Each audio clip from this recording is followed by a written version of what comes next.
Folks, we are live, and I didn't belch. Go figure that one out. Fail. It's fail. I know.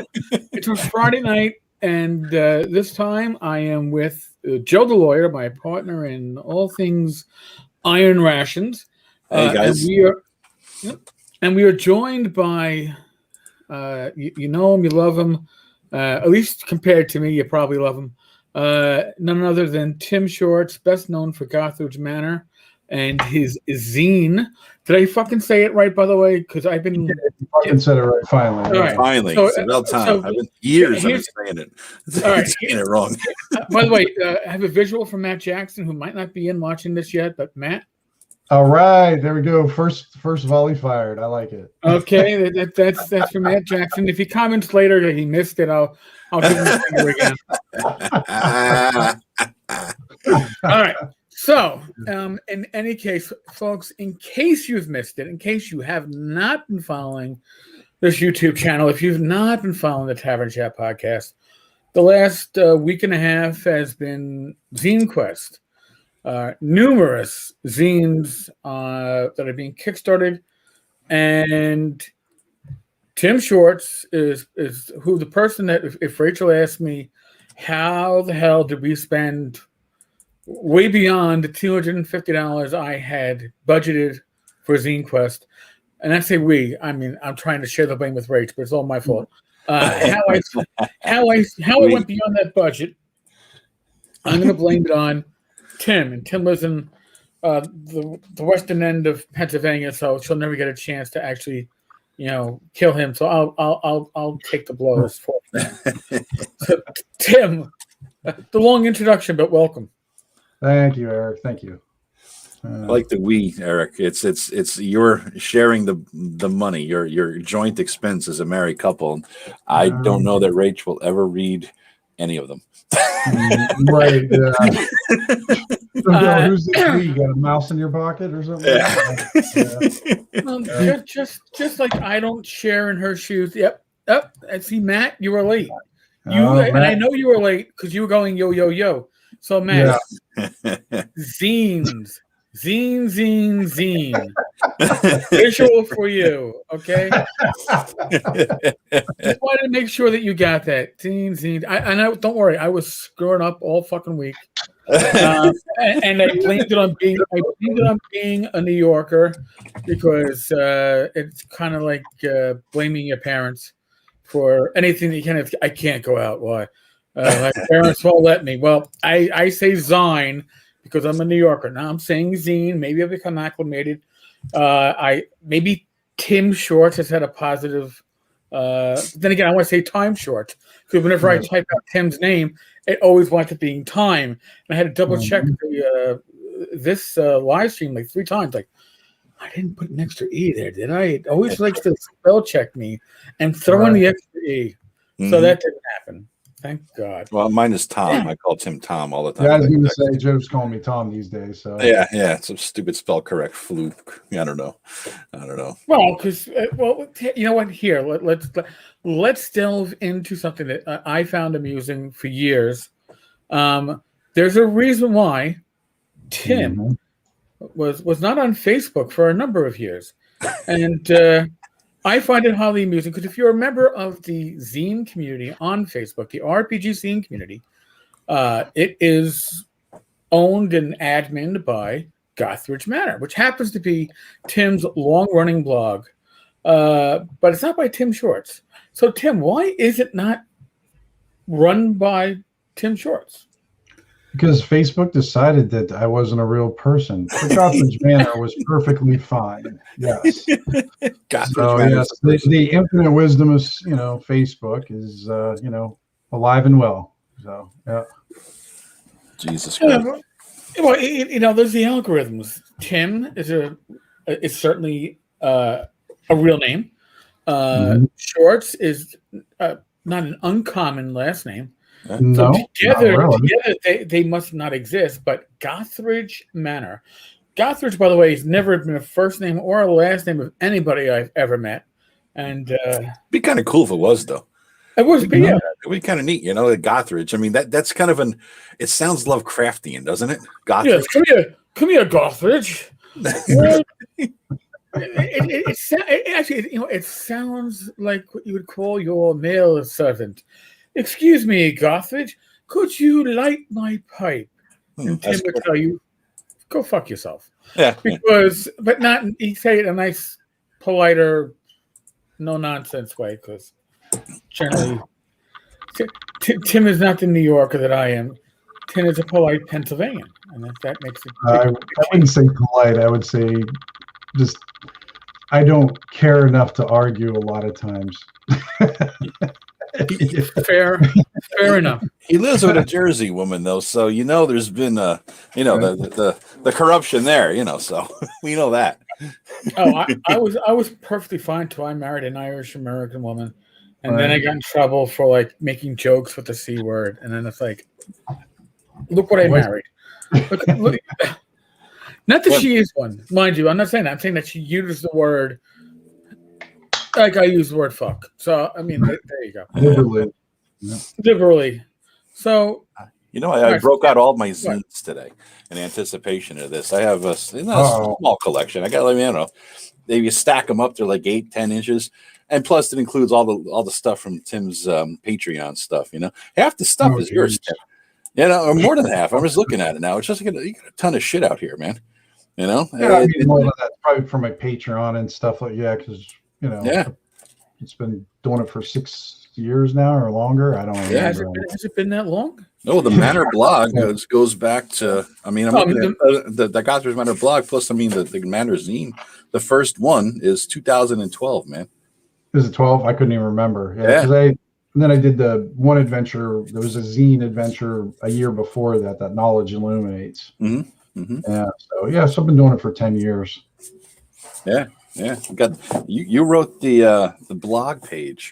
I remember I bookmarked. I think I still got it bookmarked about how much everything costs, and I'm like, this is cool because this is if I ever do it, right. This now I have the resource to do everything on it. A little changes since about 6 years ago, right? What's that? A little change in cost though since about 6 years ago. Oh geez, yeah, everything's yeah. There's big change. I remember when we first started buying zines when I was buying stuff from like Christian Walker and some other guys.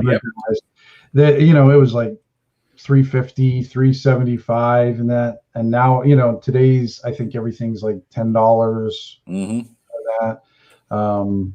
And it was interesting too because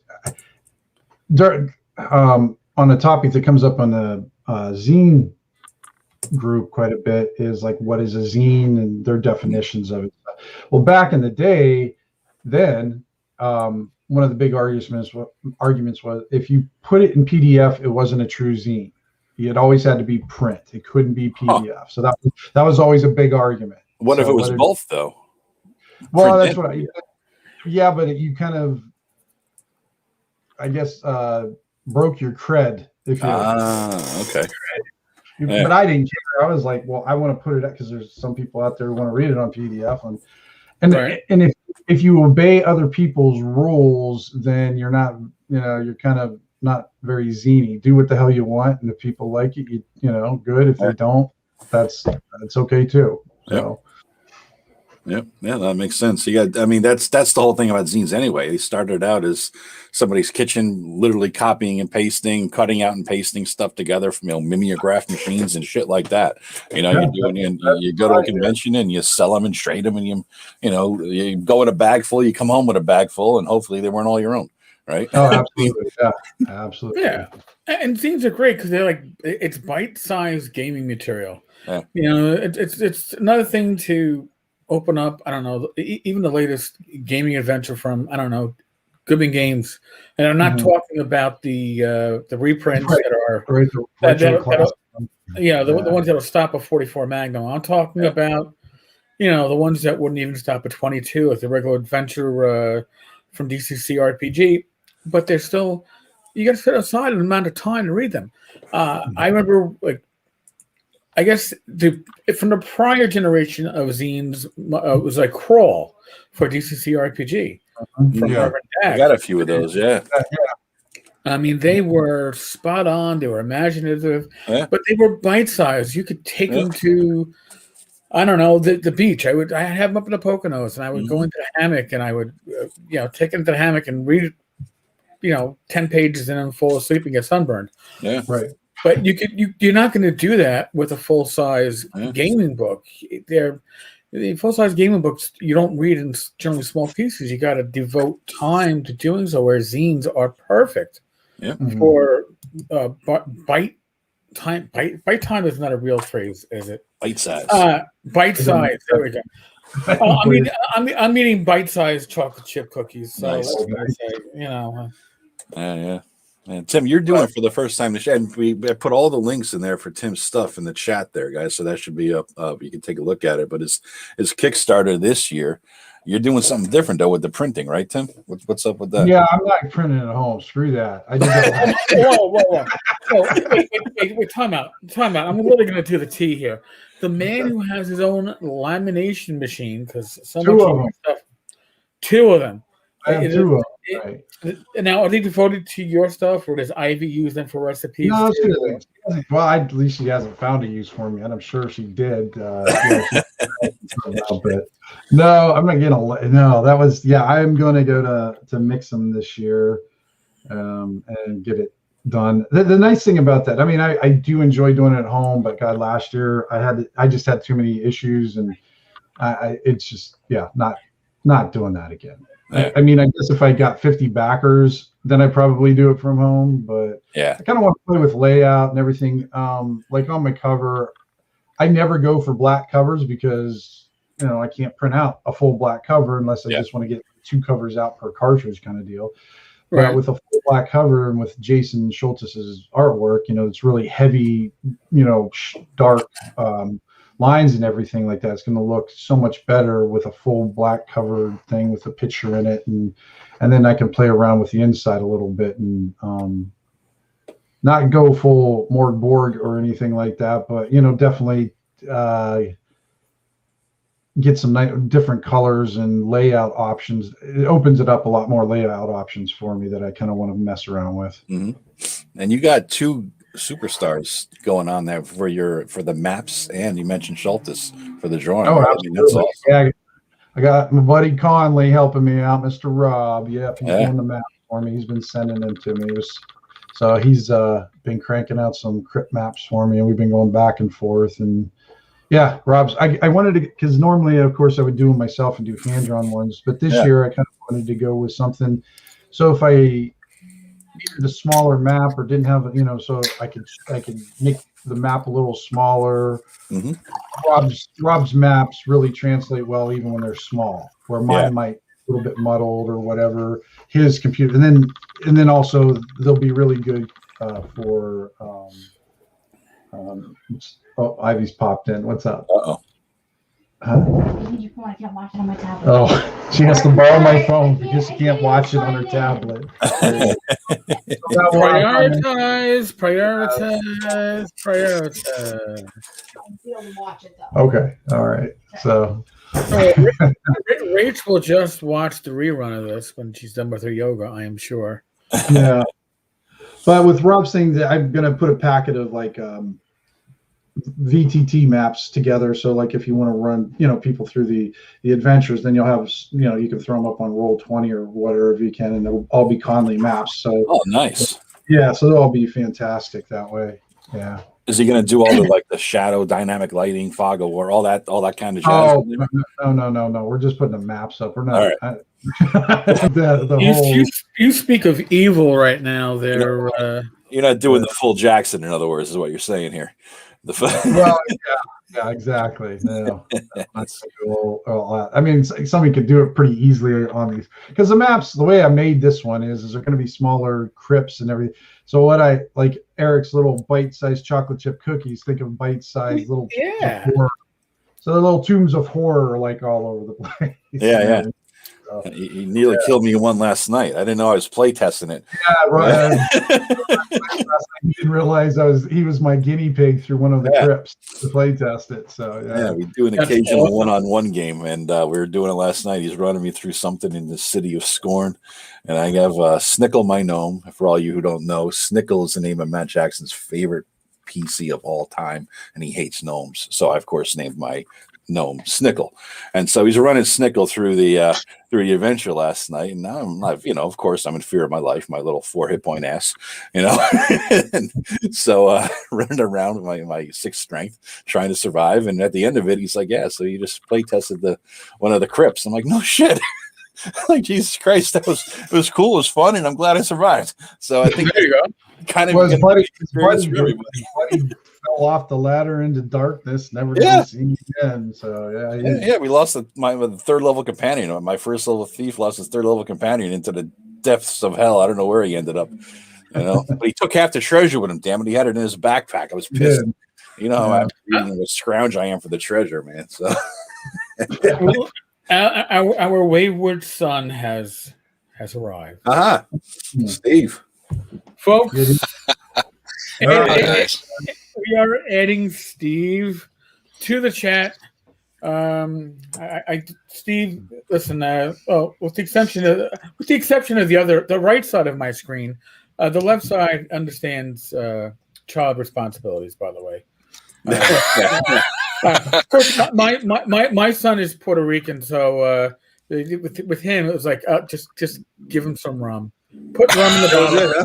Nice. I'm not saying I did it.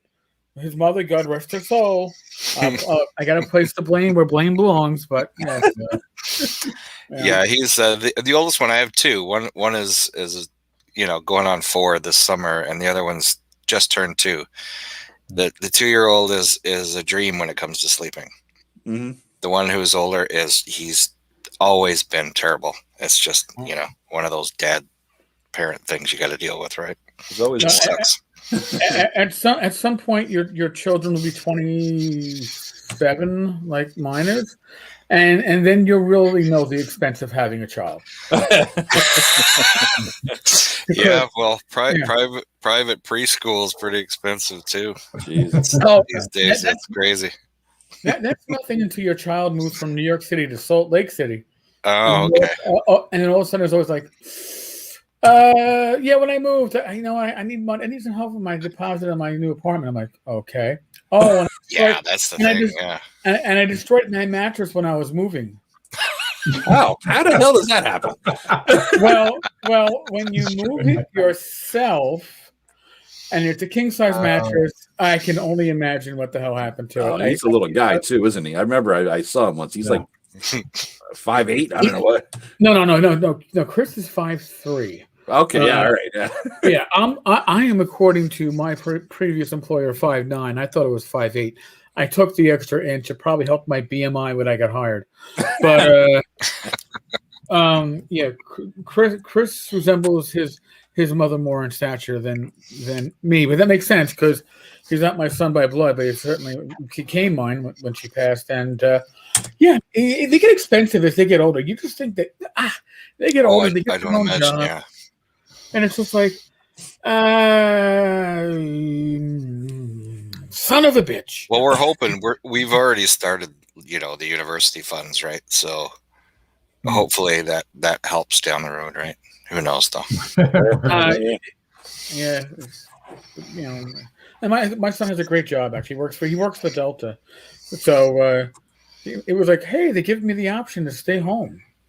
Do you get paid? Yeah. Sweet. Then it became, they want me to go back to the office. I'm like, and I don't know if I want to. I'm like, you got bills, don't you, man? If you don't go back when they want you to, you don't get paid, right? Yeah. Well, your father ain't paying you to stay home. So giddy up, son. Giddy up. Make them choices, young man. Make them choices. Man, Steve, welcome. You see, you get your balls busted. Even I know. This is like being at the gaming table, right? This is the first thing that your fellow players. Yeah, I mean, I've gamed with Joe and Tim, Tim quite a bit, and Joe more recently. So, yeah, I know these guys. But you know what? Here, Tim is the subtle ball breaker, and Joe is the outward. Oh, totally. Yeah. So so with Tim, like, were my balls getting broken? I'm not quite sure. I might need a second opinion on that. With Joe, like, after a minute or two, you find out the next session if your balls were broken. Yeah. Well, gee, my character fucking died in Tim's game. I guess I know what happened. Right. It's like shit. Oh God.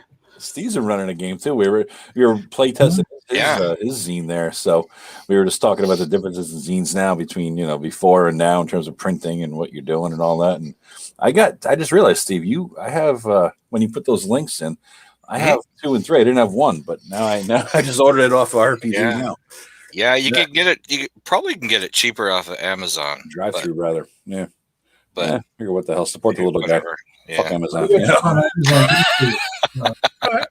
See now I have continuous continue light on Amazon because when I submitted it to drive-through went, you lack embedded fonts. You must embed your fonts. Fuck. I don't know. How the hell am I going to do that? And then Amazon's like, you have 3 errors. We have corrected 3 errors. Your file is now live. I'm like, okay. Yeah. Well, I guess my print copies are going to be on Amazon. I actually did mine through Lulu, and then by proxy wound up getting onto Amazon. Oh, is that how? Yeah, okay, that's cool. Yeah. All right. Hey. I had to sign some agreement that said, they take most of the money, right? So here's your 5 cents for every effort. Every copy. Yeah, pretty much. Now, well, actually, I think I get like maybe $1 for each one, so it's not such a bad deal. What are you doing this year, Steve, for your printing? What are you doing, Tim? Are you doing the same thing, you guys, or something different? I'm using the same printer that I used last year for Dice Roll Z. Okay. Well, Mixum is what Phil Reed used, right? I mean, I think they yeah, and then because Phil Reed used them, and then he kind of went through a whole thing and showed us like the quality of it, and then Jeff, what's the one guy that did your layout? I'm sorry, I'm blanking out. Jeff Jones. And he interviewed one of the ladies from Mixum, and my God, they were customer service like to the max. I mean, they just sounded really on hand and really helpful. And then I ordered that package of the quality of papers, the type of papers, so I'm going to go through them, and that way I don't have the headache of doing it at home. Yeah. I remember the stacks last year you had, Tim. It was just insane. Ivy was sending the pictures. I'm like, Jesus Christ. Oh my God, the photos were impressive. Yeah. I know. I couldn't believe it. That was Ivy. That was all on Ivy because I was ready to like punch a hole through my printer. Fuck that guy. The fucking Microsoft publisher was like dropping off random pieces of art for absolutely no reason. I'd print like 10 copies, and then like the last 2 would drop off this picture. And it's like, where the fuck my art go? And then I'd go on there, and it just would be gone, and then I'd have to re-add it. And then Ivy's the one who came up with the ideas of saving them on individual PDFs and individual stuff. And then she handled the printing because by that time I was just like not in a good state of mind for a delicate process. Just so you know, Tim, Ivy is commenting as you. Oh, that's weird. Side. Hey, I was wondering if that was Tim talking to himself here. All right. Tim was doing that psychically. So, Ivy, if you wish to, form any questions or make any statements, you have to actually place them in the form of a question before we can forward it on to Tim. Oh, Steve, you're not printing yourself, right, Steve? You've got some outside thing? Oh, God, no. No, I got a local printer here in Oshawa in Ontario called Miracle. And Miracle, not Miracle. And they've been in business for over 100 years. And they're like, into, eco-friendly sourcing materials and, great customer service. Right. A long established business. That's cool. Reputation. And your zines look great too. I mean, they do a fantastic job with them. Yeah, I'm looking at them now. Last year's, I was pretty happy with it. Last year, it was nice. Yeah, it's good quality. This year is going to be different, though. This year, I'm kind of like stretching the bounds of, really what you call a zine, because it's going to have a full color cover, 2-sided printing, detachable cover. It's going to be on premium paper and have an illustrated little mini booklet in it and stuff. So, it's going to be more like a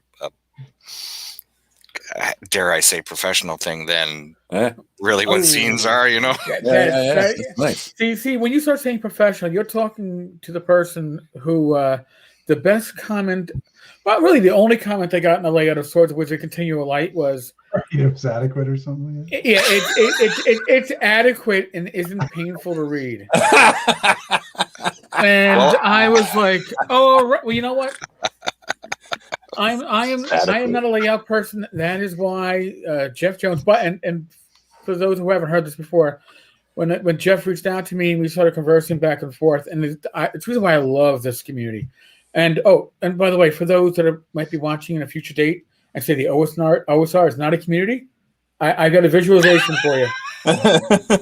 Okay, and it's not a community. Maybe it's a movement, like a bowel movement, but it's not really a community because I don't want to associate with people. No, it's a community because the people help each other. You see that in the RPG Zine community. You see that in the other community. You messed up. You said Zine. All right, yeah. It should be a fucking drinking game, right? Oh, I said Zine. Take a drink. There you go. If I do this, if we go too long, I'll have to go back to the fridge and get more. I thought it was a real drinking game. We had to finish it. No, it should be. Zine, you say potato, I say potato. He has to drink to stay warm. Right. Yeah, but that's okay. So now I got to go on to the next one. Well, there you go.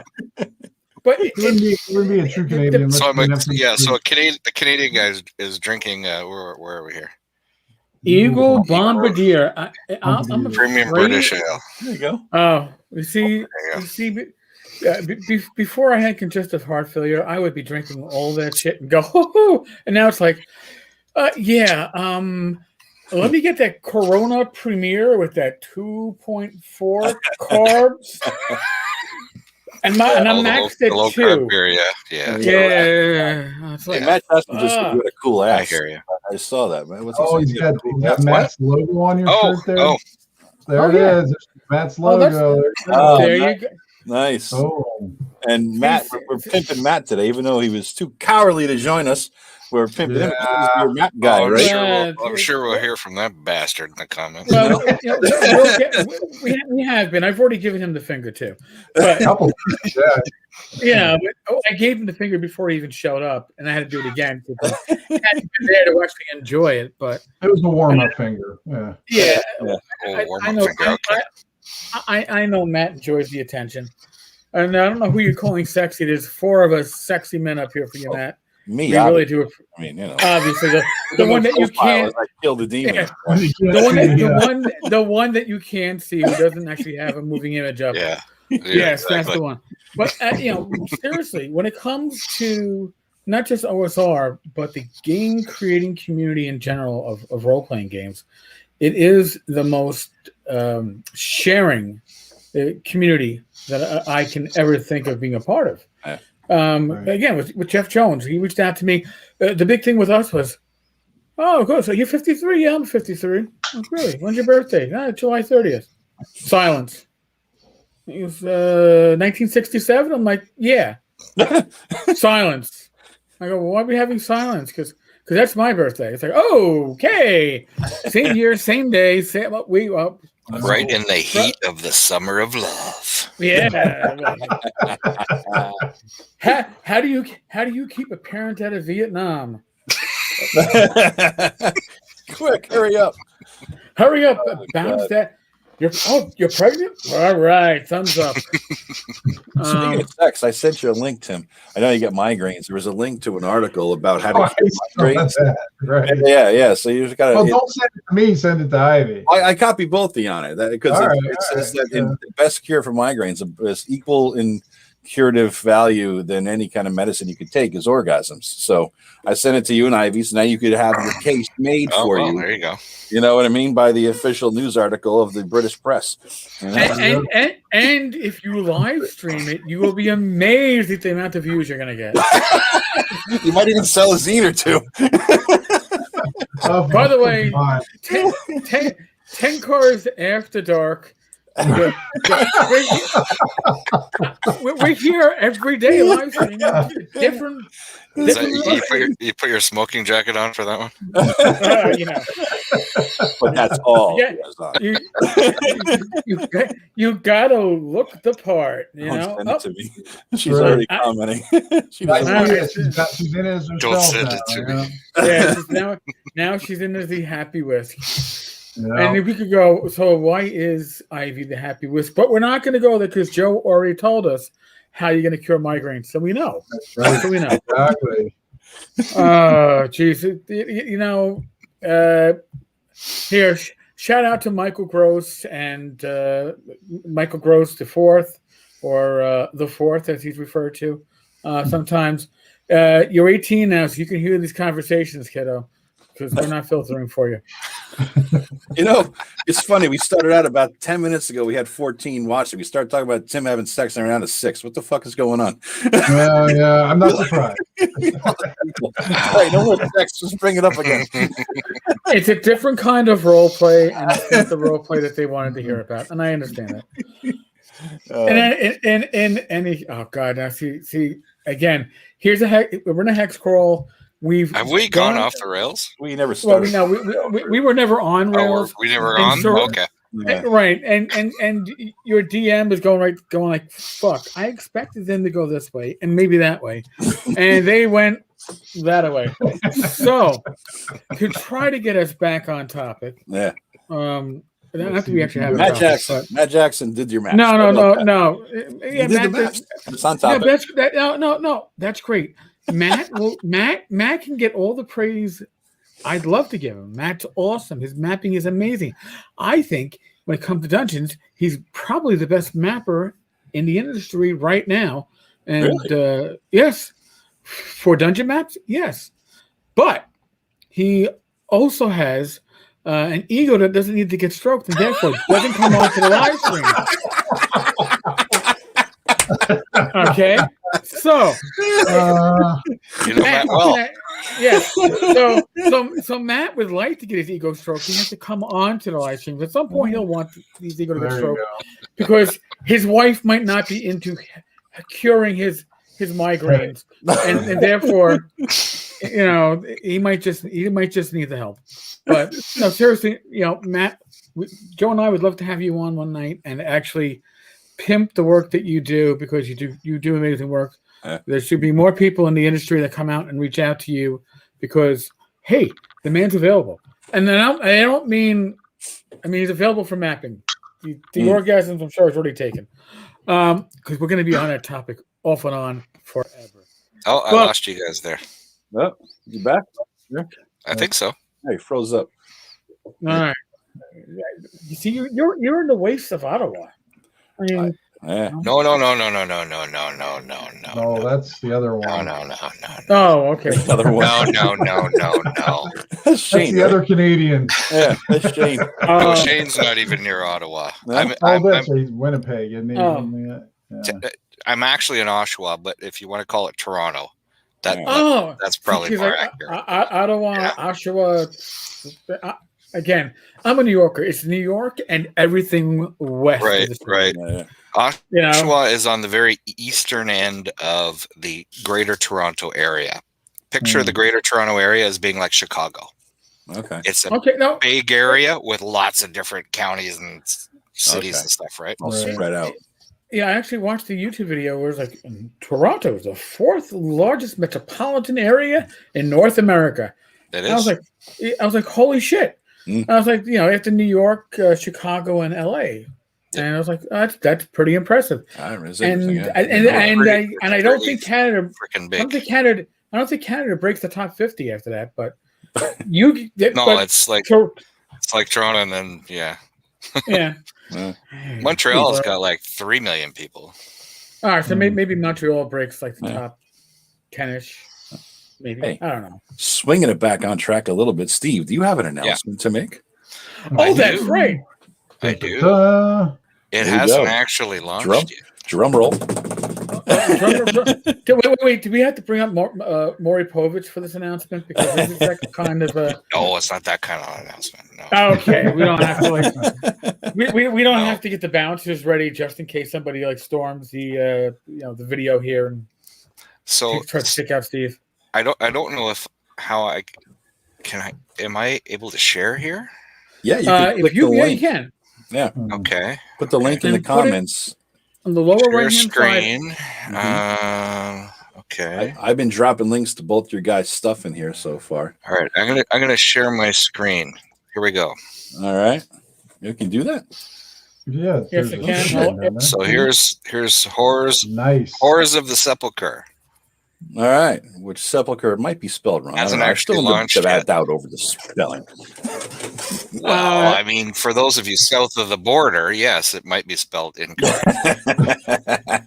You know what? There's the King's But for those English, of us that use the Queen's English.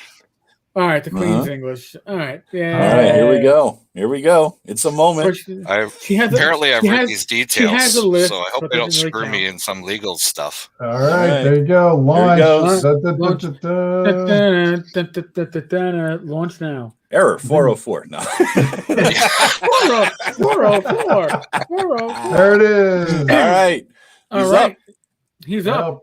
Go back, Steve. Go back. All right. Horrors of the There we go, everyone. Folks, if you are following at home, go to Kickstarter. Type in Horrors of the Sepulcher. Whatever. Look like 0. Hopefully we can change that. You know what? Once you go Horrors of the... Horrors of the whatever. Something or another. All right. That's great. All right.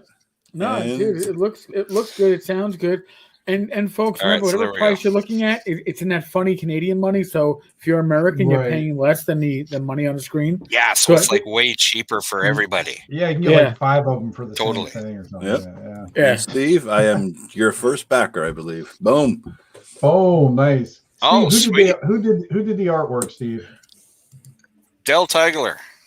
Yeah. Did the art cover. Del did the art for the cover. You can't see it on there, but if you scroll down, you'll see it. And he's doing all of the interior art as well. Del does some amazing work. I've met him a couple times at GaryCon. Del did the art that I have up on the Mimi group. Yeah. That is Del's artwork, and I have the original. I have the original for that. Nice. I actually got Del's artwork before he became the man. When he was just becoming a man within the artist clique of the gaming industry, and now it's like people go, "Yeah, Del Tigler." You're like, "Holy crap!" Yeah, I first commissioned Del to do work for me in 2015. That's probably when I did, and that's when he was just getting a name for himself. Yeah, totally. You know, I had him actually design my company logo, Hogtown Games. He designed my company logo. That's cool. That was my first sort of contract with him. All right, I'm backing you now too, Steve. All right, you got 2. Oh, thank you, guys. Yes, absolutely. Hey, it's a success already. Yes. You know what we haven't done yet is actually give the 3-minute elevator speech each of you guys about your zine. What's it all about? Tell us. Go for it, Tim. Go ahead, Steve. Yours is up. All right, go, Steve. What's give your 3 minutes. What's it all about? All right. In 3 minutes? Oh, I don't 5 or 10. You know, it's not like I got my watch out. I give you the 2-sentence elevator speech. All right, let her rip, man. What's it all about? Horrors, sell it, baby. Sell it. Horrors of the Sepulcher is an old school adventure in the spirit of Tomb of Horrors, with probably a little bit more hitting kind of the groove of basic, expert, D&D, and the 4 to 7 level range. Okay. So you don't need to be 10th to 15th level to adventure in Horrors of the Sepulcher. Okay. They can die no matter what level they are. Is what you're trying to tell us. Yeah, you can die totally. All right, yeah. Yeah. That's the whole thing with it, right? It's like it's in that spirit. It's a death trap dungeon. It's a death trap dungeon. And that's from backer number 2. Yeah, that's from back when that's got to go on your review page right there, man. Yeah. That's a winner there. We played in it. And, suck. Thanks, Vance. Vance and I, and Vance's wife, and Shane. Shane is still stuck somewhere in limbo. Well, we've been getting our asses kicked. It's pretty brutal. Getting our asses kicked all over the place, man. Thank you, Vance's wife's been saving us again. Thank God. It requires you to really play in an old school way. It does. Like that's absolutely right. You're not gonna survive if you don't think. Mm-hmm. Right? There are monsters in it. Matt obviously came up with the original concept. Like he drew the map. Yeah, it's gonna be his map. It's his baby that way. Yeah, and he came up with all of the original concepts for all of the different traps in the rooms. And so we've added some kind of backstory stuff in the form of. I'm going to add that in form of tables and whatnot. So really, I'm taking his core concept and making it in a sort of a publishable form. Yeah. Right. Instead of like DM notes that you'd run for your campaign. Right. So I'm I'm play testing it. Matt is not publishable. Is what you're trying to tell us? Just I think that's what he said. Yeah.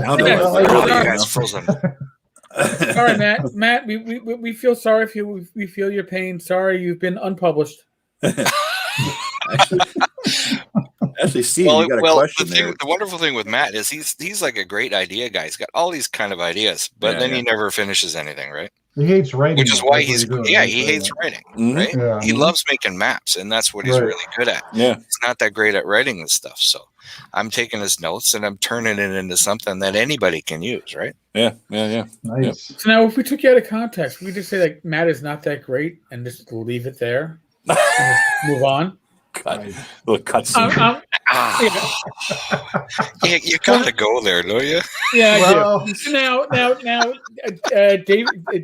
David B has a question. He wants to know what the shipping is to the U.S. I think it's. He just answered it. Should be there. Extra. He goes, never mind. He goes, never mind. $5 Canadian. Okay. So it's about 25 cents US. Right. I was going to say a little more than that. Yeah. Yeah. It's like $3-4. Yeah. US dollars. It's not bad. US dollars. But if you have the one that's colored in funny colors, it's going to be more. So don't. Yeah, it is. Funny color. Right. Yeah. See, that Kickstarter always screws. I don't know. It screws me up like that because I see everything in Canadian dollars, right? So you have to put your amounts in there in Canadian dollars. I'm like, I don't want to put it in Canadian dollars. I want to put it in American dollars because that's what everybody's going to see. Right. But it doesn't let me do that because I'm in Canada. So they don't get. Oh, it doesn't give you a chance to do that, huh? No. So you probably see stupid dollar values like $5.73 or something like that. It's going to cost you to get it, right? Yeah. It's weird like that. And somebody's going, damn. Why couldn't Steve just round it off to the nearest dollar? Exactly. I can't. I can round it in my Canadian dollars. How annoying. I like it when it's like that. Because like you look at the Canadian dollars and then you get the American ooh, that you feel like you got a deal. It's like instantly, the way I look at it, it's instantly on sale. Yeah, absolutely. But then if you go to what just kicked off, the One Ring 2nd edition just kicked. Yeah. And by the way, shout out to James Spahn. James actually wrote the starter box for that game. Good for him! Fantastic. And it includes includes the Shire, which James has always been looking to write. So kudos to James. Good job. But I think it's in like Swedish kronars or some shit like that. So it's like, oh god, it's like Jesus. It cost 4,000 what? Oh, it's like $65 because it's. That was the weird thing. Like when I had James Magson doing my first, he's the mad Swede up there, and when I sent him stuff, and And I was like, holy shit, that's a lot of Swedish money, I think. Or I was trying to figure out what the hell, the conversion. I did the conversion. I'm like, well, it looks like a lot at least. I don't know what that means, but okay. I sent you 10,000. Can you buy a cup of coffee with that? Yeah. Is that good or not? Yeah. So we make fun of the Canadian money, but oh yeah, totally. That's fine. But at least you can look in your wallet and go, hey, I can tell the difference between these bills just by looking at them, as opposed to us, which is like, well, yeah, shit. When you're in the bar late at night, it's not that anybody does that these days, but when you could, you could tell which money you got, right? Well, yeah, I think the day I celebrated my retirement, and I get home, and I walk back from the bar, and it was still the afternoon because the bar's closed, and I was retired, and I'm lying down, and my cell phone rings, and I don't recognize the number, and I pick it up, and I hear an Irish brogue, and she's like, "Is this Eric?" I'm like, "Yeah." "I got your number from John." I'm like, "Yeah." "Did you intend to leave $100 for a $45 bill?" No. Well, then get your fucking ass back here and take the rest of your fucking money. If you don't come back today, I'm keeping it. So yeah, because I couldn't. Thank God I walked. That's home, an right? honest bar. Yeah, but you had to walk uphill twice then, man. I remember I walked back and forth to your bar. It's an uphill walk afterwards. The last thing you want to do when they got a few and you're already laying down. And of course you get there. She's like, "Well, now that you came down, I owe you one." I'm like, "Oh no. Please, give it to me in an Uber ride, lady." It's only a 3-block walk, but I'll take the Uber instead. How about that? Call me a car. Oh, jeez. Tim, what's yours about, man? 3 minutes or whatever. Yeah. 3 minutes. 3 minutes. Oh, yeah. So basically all it is like I kind of mentioned before, it's sort of, you got this lady who was a noble one time, she saw all these adventurers, plundering other people's crypts and tombs and taking their shit. And she didn't want that to happen to her. So she got real paranoid. So she started building all these what I call little tombs of horrors all over her land, the fake ones, just to draw in adventurers and to kill them and everything. And that's what this will be a collection of. But maybe you'll find the true crypt of Lady Ingrade. So a lot different than the last one. The last one was a series of adventures that all sort of tied together, because I edited it. And this one's a lot of separate adventures that. What would you know about it, Joe? Yeah, I don't know a tiny bit about it. Stuff paragraphs memorized in my head from trying to figure out wording. But yeah. Oh yeah. Well, wait a minute. Before Joe goes too far, we'll have to talk about Joe's editing for a second. So the first time I give Joe, I think I had to give Joe the dictionary of editing first, because I give him this thing. Here's what I have, Joe. Yeah. And he added 500 words to it. Like, "Joe, I got this much space, man." I said, "I can't." He's like, "I don't need a co-writer. I need you to edit it for me." And he's putting referrals into the Quentin Tarantino movies. I'm like, "Joe, stop doing that." Wait. You need a proper footnote. It's like, Joe, it's right. I did manage to get the paraphrase quote from what the hell was it? The Big Lebowski in there, though. You did keep that one. You did keep that one. So that was good. And he got 2 references to his character that explored in there, and I kept those in there for him too. I noticed that when I read it. Yeah. Yep. I was like, "There's Joe sneaking stuff." Oh, I gotta try. You gotta try. Yeah, I had to throw him a bone. He did an excellent job with it. Yeah, between him and Ivy, they just I think I rewrote that thing more times than I even want to count, because there was stuff that I wrote that I lost because I saved old files over new files, and then I just but that's what I do. The hard part was when I sent something to you with changes, and then you make the changes, but then you make errors when you made the changes. And when you got the next copy, I'm like, "What did you do? You changed something that you shouldn't have changed." I'm like, "No, you're messing up the symmetry." Come on, Tim, get your editor's edits right. I know. Yeah. So this one will probably be a little bit more episodal than the last one, because the last one was more of a hex crawl thing, and this will be a series of. But there's going to be some interaction between them, because I just can't help myself, because I like having subtleties woven into these things that maybe will be interlinked and everything. So that's your DM style too, right? So yeah, that's going to creep in there for sure. Yeah, that's what I like to do. I like to give context to it like that. Yeah.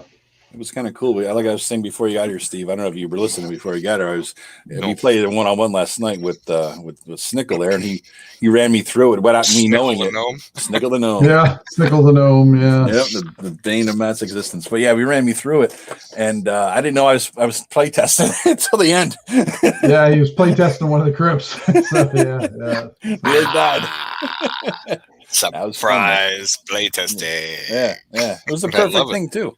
Few hours, right? I mean, what did it take? A couple hours? Oh God, we were gaming a lot last night. We gamed a lot, but I mean, the play test itself part was probably about an hour to 2 hour and a half. I think it took. Yeah. So. Yep. Yes, Vance. There will be rock grubs. In fact, I'm making a new monster called the Grub Mother. So yes. Yes. Well, hang on. What is it with all of us saying grubs? Because there's shit grubs and Horrors of the Sepulcher. It's Tim started it. Tim started it. Tim's fault? Yeah. Yeah. He tried to I don't know what's yeah. Well, Joe's thought I was it was personal. It's no, Joe, that's what it is. No. I tried to make it go viral on Anchor. I tried to see if I could get something going viral on our little Anchor community when that happened. I left a voicemail message on 12 different people's Anchor, asking them what they thought about rock rubs, just to see if I could get talk about rock rubs going. Didn't work. I think one person did. So Matt wants to know what's taking place in the same setting. What's that? That's Cormor Forest, right?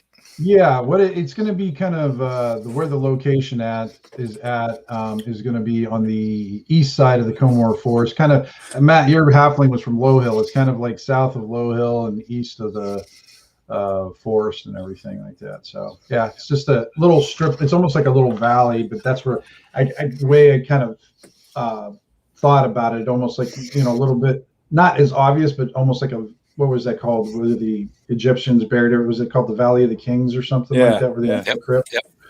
So kind of like a version of that, only like hidden death traps kind of things. Versions of them, yeah.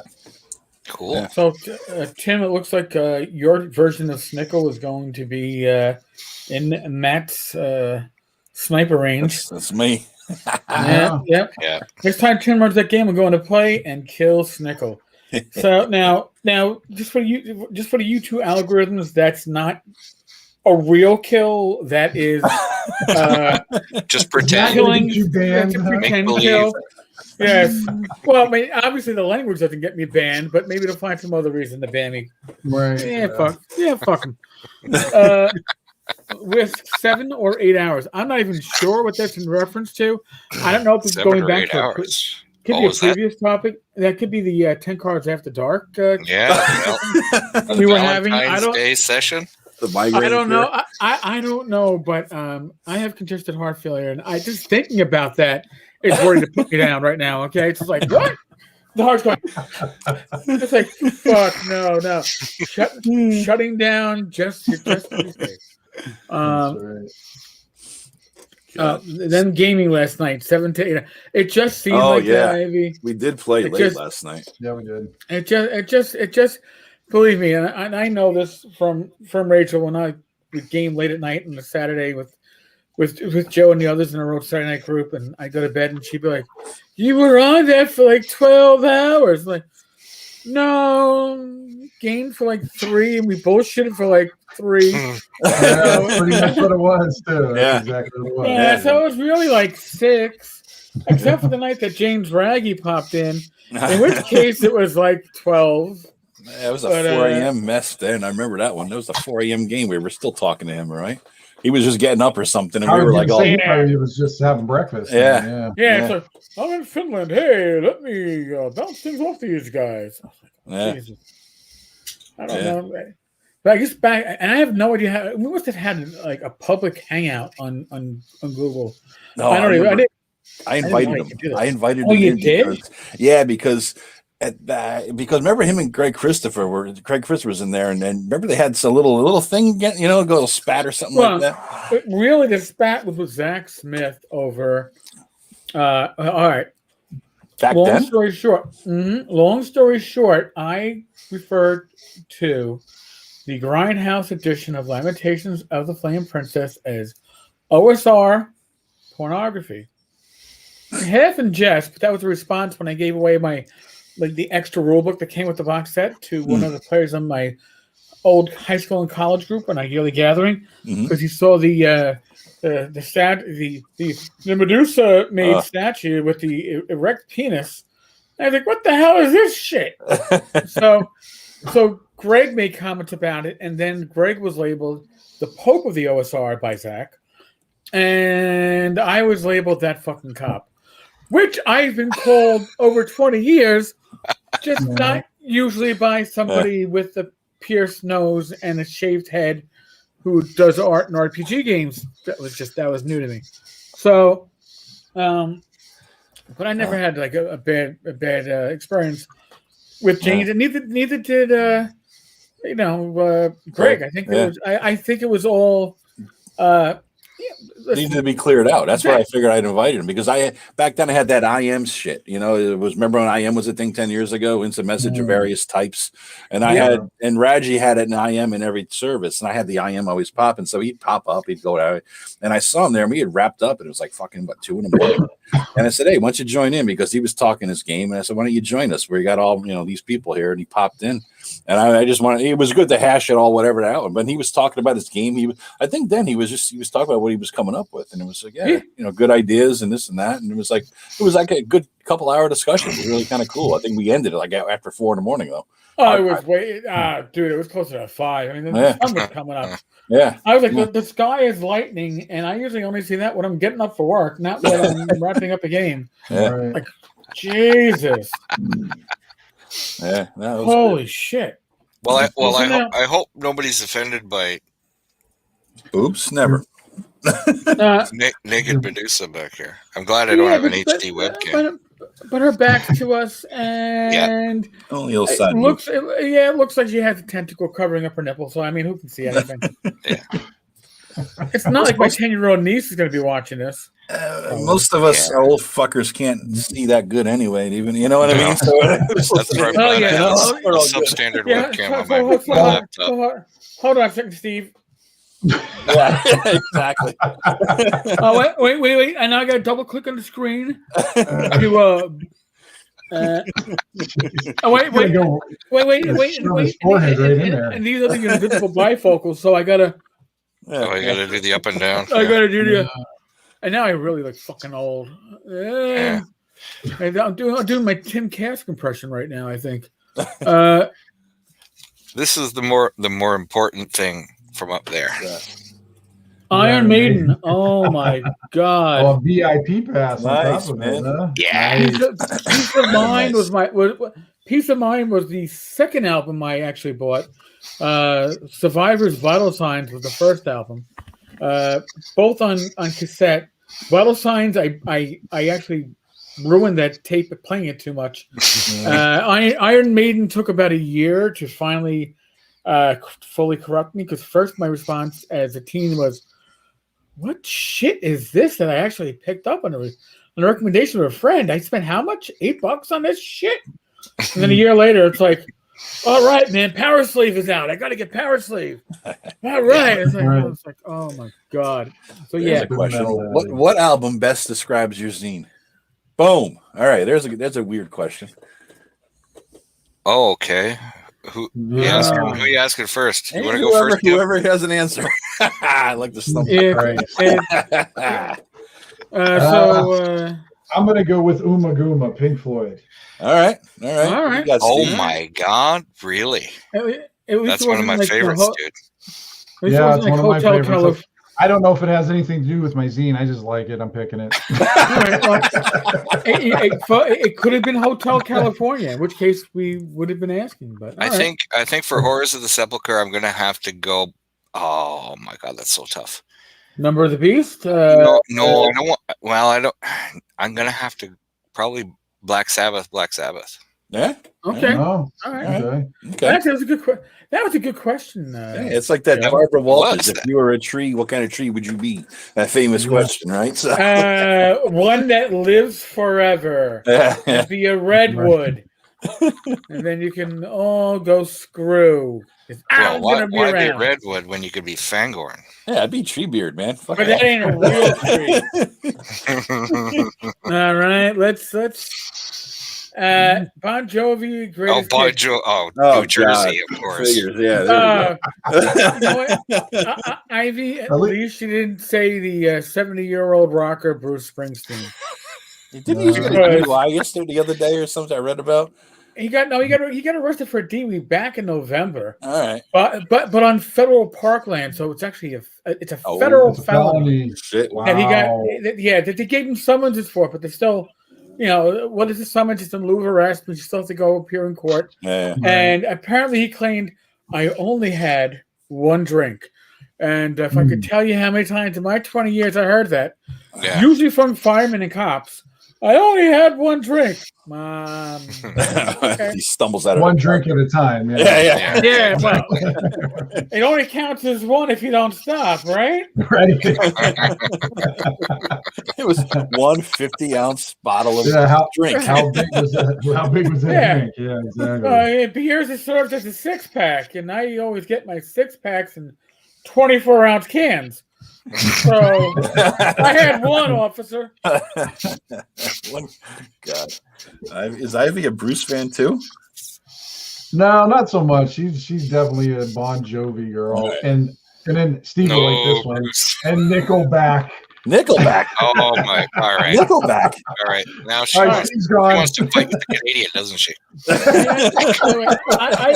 Wait. True confession. I actually saw Nickelback live at Madison Square Garden.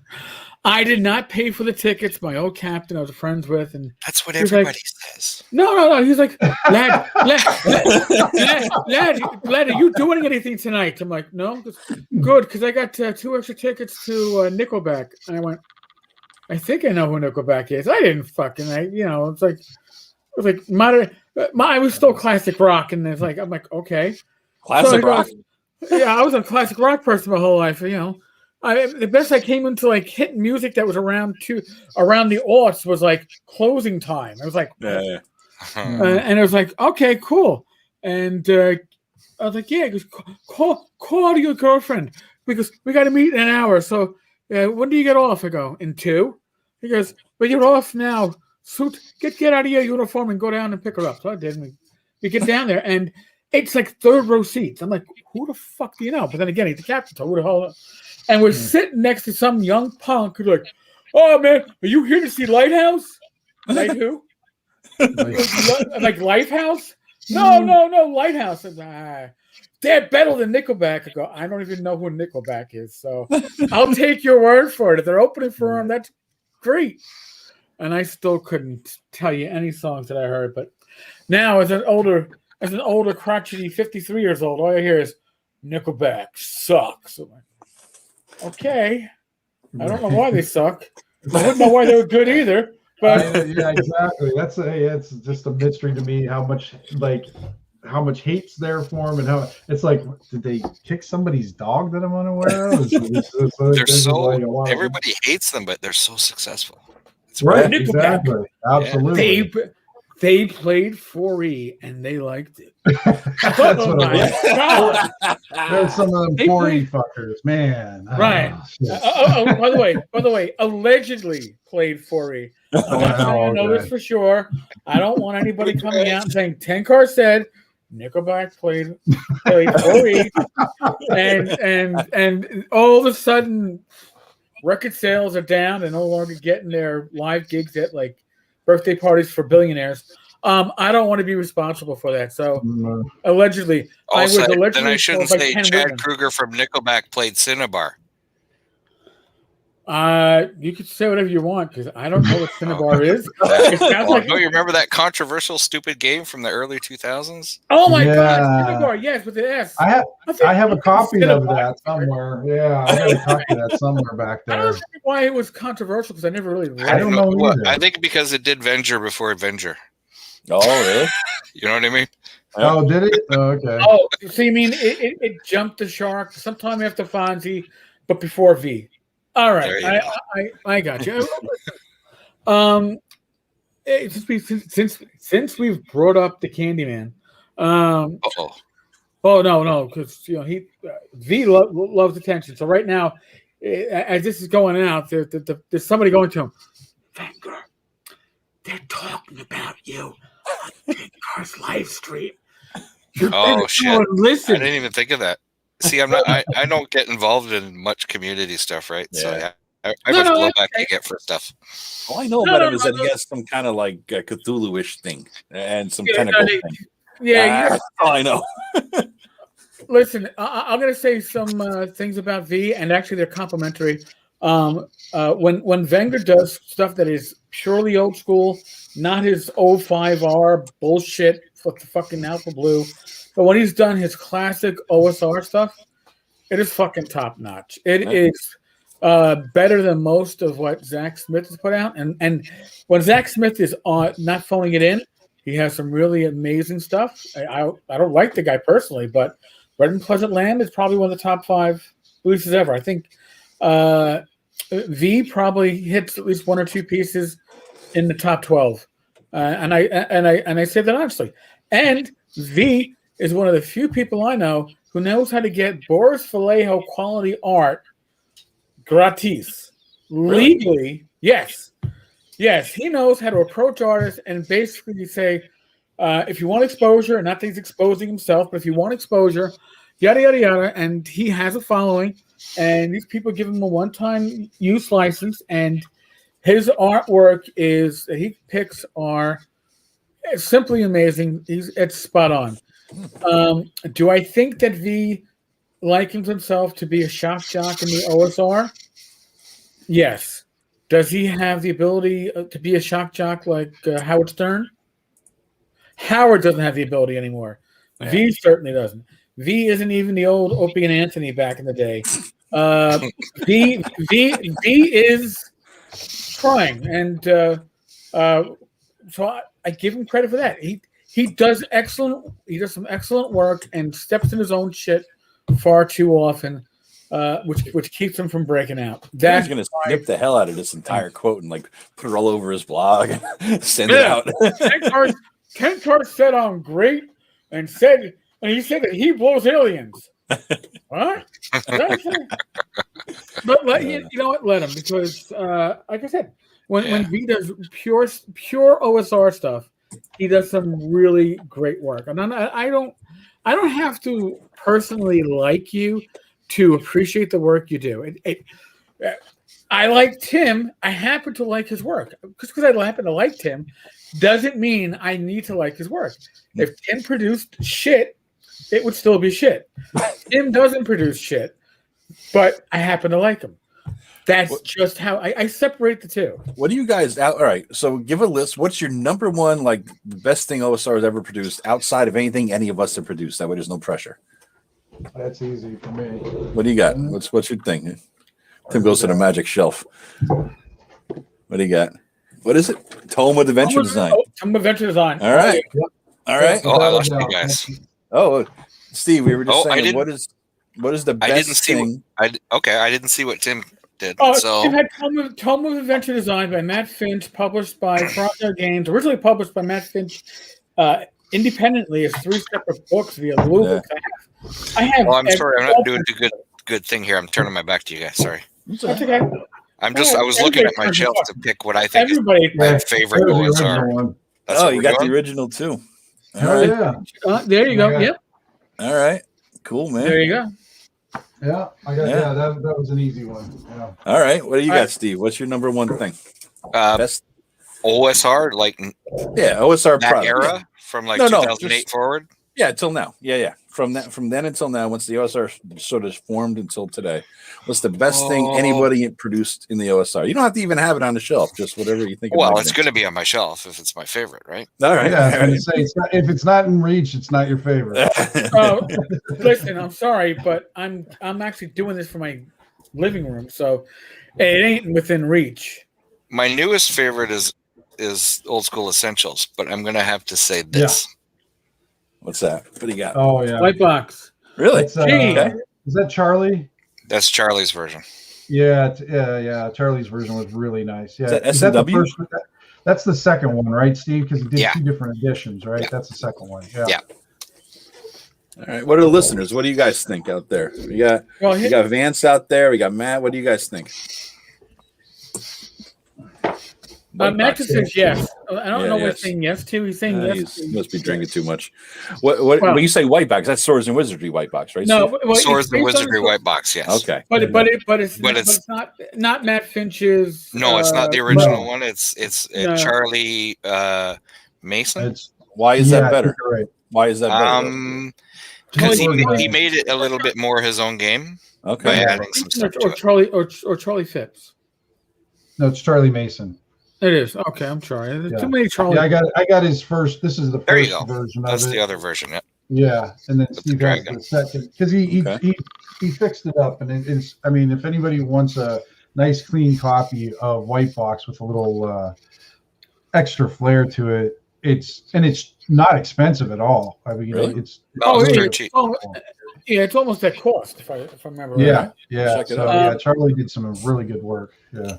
See, for me, it's the resources, and although I love like Stonehell by Michael Curtis, it's probably one of the products that I gravitated to when I came back to the OSR. Mm-hmm. Or I came to the OSR when I came back to gaming. I was like, holy shit! Right. Matt Finch's Toad and LeBlanc's. I was going to say, got to put in D30. D30 Sandbox Companion and D30 GM Companion. Those are my second two. Yep. Aaron, those were my second two that I was going to pick. Yeah, those are over there too. Yeah. Matt, we're going best or favorite. It should be the same thing, no? Like, what do you think is the best? That was the question, but you can say what your favorite is too. Yeah. Now, I limited mine to products. Okay. In a manner of speaking, right? Yeah. Right. If I was going to pick my favorite OSR thing, it would be what started it all, and that was probably Blogger. Interesting. Right. Good point. Yeah. It wouldn't exist without Blogger. We were all there. Steve's going meta on us. Fantastic. Woo. Yeah. I would take that one step further, and I would even say it was Castles and Crusades to show us what you could do with the OGL and recapturing the old school flair. Yeah, well, that's different. Yeah, totally. That's going back through the history, right? Yeah, right. Sure. And then you got Matt Finch and oh god, Osric. Your name, but no, with Osric, but yeah, Matt Finch and oh god, one of my favorite words tonight. Yeah, it's Matt Stewart or Marshall Stewart. Marshall Stewart, coming out something like that. Stuart Marshall. Yeah, Stuart Marshall, and for them staring down Wizards of the Coast, when Wizards of the Coast was like, "You can't do this." Well, then serve us. All right, never mind. We just hope the letter would tell you to go away, but if you're not gonna, we're not gonna actually serve you because our lawyers think this might be illegal the way it's written. So, Jonathan Bingham is saying astonishing swords and sorcerers of Hyperborea. Ash for me too. Ash, I love Ash the most, but the thing I get the most use out of. Yeah, there you go.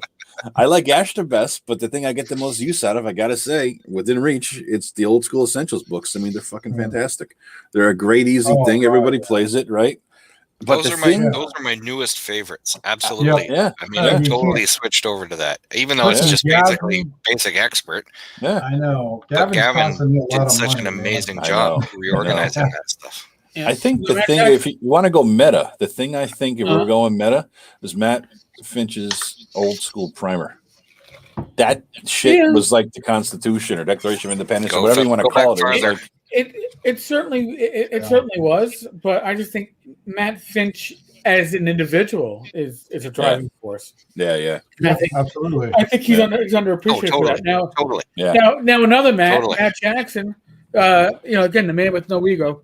He says, for old, it's Eric. We call him Fake Dyson now. Yeah, it's Fake Dyson. No, you can't say that word because that's Candyman number 2. Okay? Oh, shoot! I don't know. No, that's okay. No, I had nothing to do with Candyman number 2, but Candyman number 2 thinks that they're Candyman number 2. And whatever. Okay. Sorry to bring up that stuff. Tome of Elemental Evil. Well, you know Temple. what? Yeah. Temple. Sorry, it comes like Tome in my head. Temple is. I've been told it's not a mega dungeon, so you can't make it your favorite mega dungeon. I've run Temple of Elemental Evil 3 times, and I found out yesterday that Fantasy Grounds 2 has an official license from Wizards of the Coast, AD&D 2nd edition rule set, and you can actually get Temple of Elemental Evil for it and run it within. I might be doing this. I might have to, because I have the ultimate, because I'm a dick. And I have the Unity engine version, so now I can actually run it on my Mac. So I might actually have to learn how to use Fantasy Grounds as a GM, because I would love to run AD&D, run Temple, run it as a campaign. Anything I'd like to do. I love Hamlet. I loved Hamlet. I loved it. Hamlet feels like home. I read Hamlet so many times. The people, the characters, it feels like going home. That's why every time I play it, I love that thing. And Matt with the runner-up, old school primer. Yeah. Matt, it can't be a runner-up because you're saying old and new. So old school primer would be your new, and then Temple would be your old. Vance with G+. Interesting. Yeah. It was Blogger. It was like once Blogger sort of was going away, G+ was the shit, right? Yeah. Right. But Blogger never went away. That's the whole thing, too. No, right? it's still there, but it's not what it was. Not what it was. Well, you got to admit. Well, here's the thing. Blogger is still there. What's that? Yeah, exactly. Right. All the comments are spam. You can't filter that shit out. You got to turn it off. You can. But you got to turn off comments, No, I don't turn off comments. I just filter all the fucking comments. Oh, yeah. Right. I have to spend half an hour to an hour. Well, it depends on how many comments you get, but I used to have it where any post older than 48 hours had to get moderated. Otherwise, it was Google's built-in spam filter. But the problem with the Google's built-in spam filter is it caught legitimate posts and still left in the "this is good post. Thank you so much for good post. Come to my website, dick. So it left those in because apparently they're legit. Somebody going, well, in a first edition player's handbook. Oh no, that's got to be spam. So everything has to go through me. So it usually takes anywhere from a few minutes to a few hours for stuff to come up on the blog. Because although I have Tenkar'sTavern.com, I'm still using Blogger as my engine. I was thinking about going to Squarespace, but I had one of those years last year. So the one thing we haven't mentioned when it comes to OSR stuff, groundbreaking things or favorite things, I guess, Philotomy's musings. Yes. He really broke down that shit so well. He made me think about things I never thought about before. Jason Cohen really totally changed my view of original Dungeons and Dragons with that. Yeah, me too. I thought it was just this archaic thing, but when he wrote about it, and you could get all of his stuff somewhere in a PDF, I think now it's still somewhere. I have it, all of it in a PDF. I don't think it exists. Does it exist as a blog anymore? I'm not sure. I don't think it does. Yeah. I'd have to check. I haven't looked at. I mean, I got the PDFs obviously that I've saved, but I think it's kind of like deep linked. You kind of search around for it. Yeah. And then you'll find the PDFs. Bingham is right. Jonathan Bingham says, I wanted to get my old blog back going. I missed the OSR blogosphere. Yeah. That's what started it. Yep, back in 2008. Totally. Yep, yeah. It was. Yeah, I mean, now you have 3 of the old blogosphere here. Joe left blogging. Boo! Yeah. Boo! Because Joe's blog and Tim's blog blogs were some of the earliest blogs that I found coming back to gaming. Yeah. It was you guys. It was Grognardia. It was Bat in the Attic. Those were probably the four that Bat in really the Attic, showed me really what old and inspired me to do it. It wasn't in the inspiration like when I came to doing podcasts on Anchor, where I'd already done some podcasts with other people, and I was like, well, hey, if Jason Hobbs can do this thing on Anchor and Tim can do it, I mean, how hard can it be for me to put something out? It's got to be relatively easy. That's what I told Joe when Joe was interested. But blogging, when I came into blogging without having any idea of what was involved in it and the whole process and even finding my voice. And yet when Tim and Rob and Joe and with Grognardia, everybody had this voice, and it took me a while. I found my voice, but listen, does media change? Sure, but even as TV's changed, you still have your local channels. Even as the media has changed in social media, you still have some of your classic blogs. It's just that, hey, Grognardia came back. Right, it was gone for a number of years, and James is back. So best thing about the blogs was the comments, because we would all write shit and then all comment on what each of us wrote, and then we'd all comment on each other's blogs, and it was just this cross seeding of things. And hey, did you see what they said over on Grognardia, or see what this one said over on it was the forum in Dragon Magazine without the goddamn editors editing. Yes, exactly. Right. It's saying this thing's smart, so it goes in the magazine. This thing's stupid, so it doesn't. But the thing is, like, Blogger and blogging came and it supplanted forums for a large part. All right. We'll exclude N-World from that at the moment, because N-World has its own thing, and bitches. That's why I left them. That's why I started blogging, because I would write shit in N-World, and they were like, oh, because I write long pieces, not just quick, dirty fight shit. And then I would write long think pieces. I don't know what you want to call it. And I like 6-8 of them up there, and people are like, "Oh, they're too long. This belongs in a blog." So the N-World created this blog that nobody read. I'm like, "Well, fuck you, all you assholes." So I copied all my shit from the N-World blog, and if you notice, the first blog posts in my Blogger blog are copied from N-World. So that's when I started the blog, because I needed my own place to be saying shit, But Joe, you got banned from N-World for stuff you posted on your blog. That's a personal accomplishment. I love that. That is a feather in the cap. That is like. Hey, I got banned from Emerald, and I didn't even do shit on Emerald. Yeah, even some of the that was post Eric Noah. Right? Yes. It was Morris. There was a difference with it, and I'll be honest with you. And I'm not going to say it's a reflection on Morris, and Morris and I have butted heads. I will admit that. But there's been a change of staffing behind the scenes or in front of the scenes at N-World. And with the change of certain personalities, I've noticed that N-World has become not just a bit more focused on old school gaming, but just less of an aggressive place to be to certain gamers. And I think there's changing atmosphere there. So I'm not saying, hey, everybody, go to N-World, but I'm saying, if you want to check something out, you want to check out news, I go to N-World a couple times a week to check out news stories. I don't really check out the forums much, but forums have changed. I mean, I've told this story before, but my first North Texas, I went with Rach because Joe was supposed to go but couldn't make it. I couldn't afford it. Car issues from Bill. So my lovely wife Rachel decided to join me. She wasn't on Gamer at the time. And she had planned that I'll go explore Dallas and Fort Worth.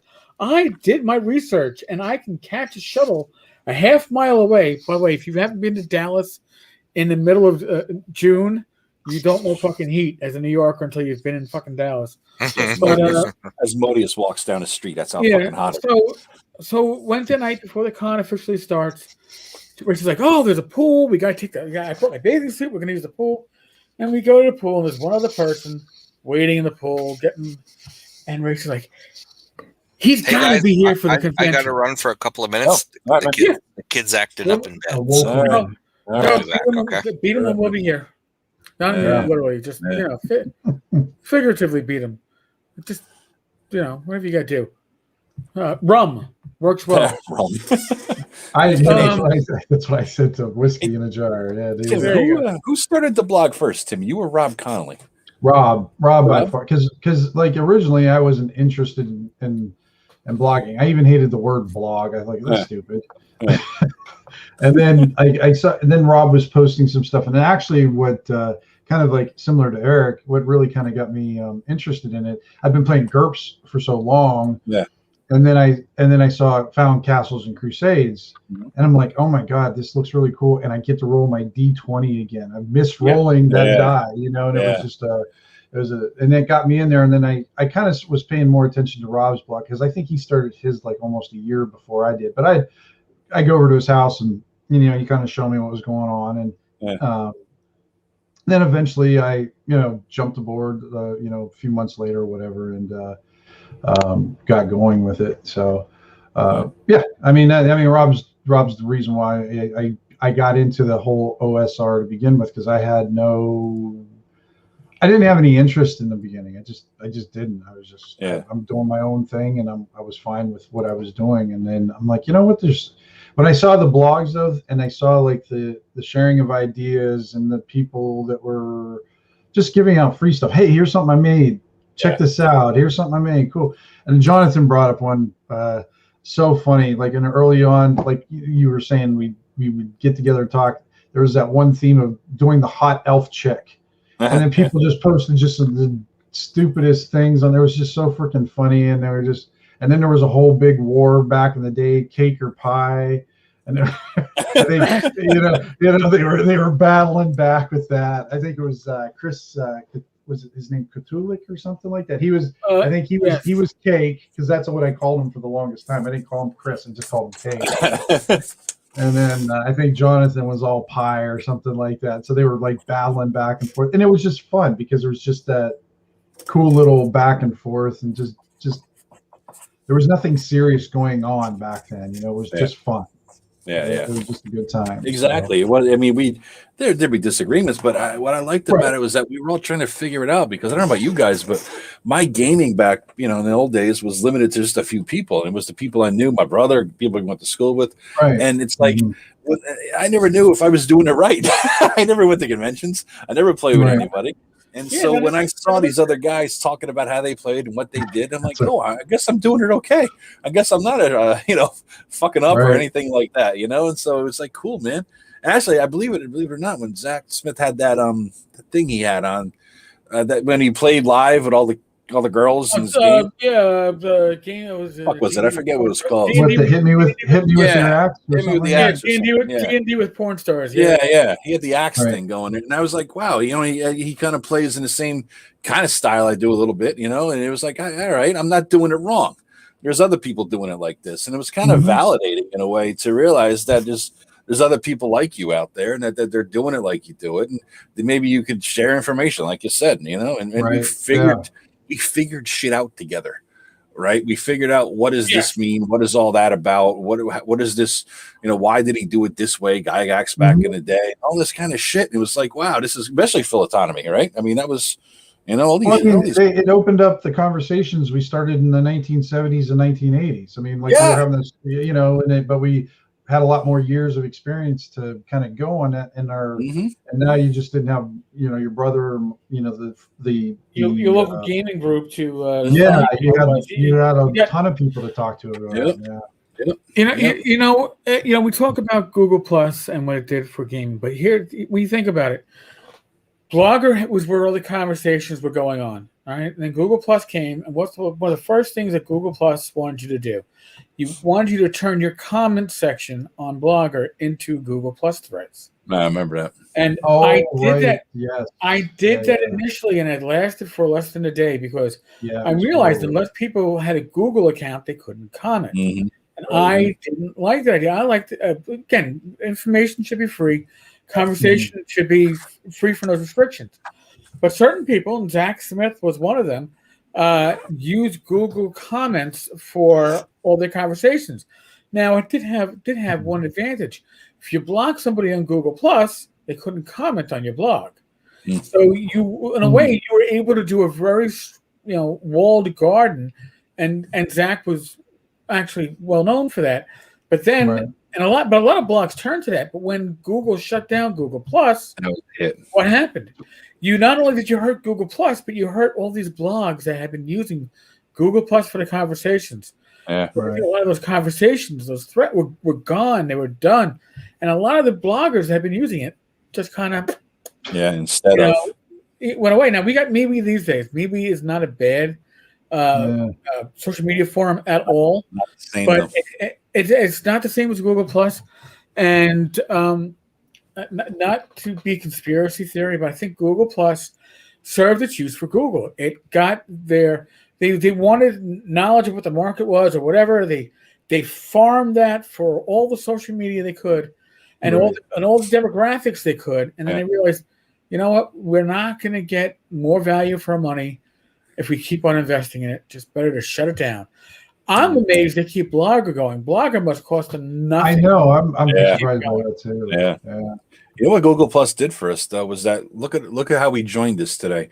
We had Google Hangouts, which was related to Google Plus, and we put the link in there, and that's where everybody clicked on the join this thing, right? We're still using Google Hangouts to this day for bullshitting, talking, joining games, things like that. So it's still, that was a good thing. We could launch a game right from Google Plus. That was fantastic. That was really fantastic.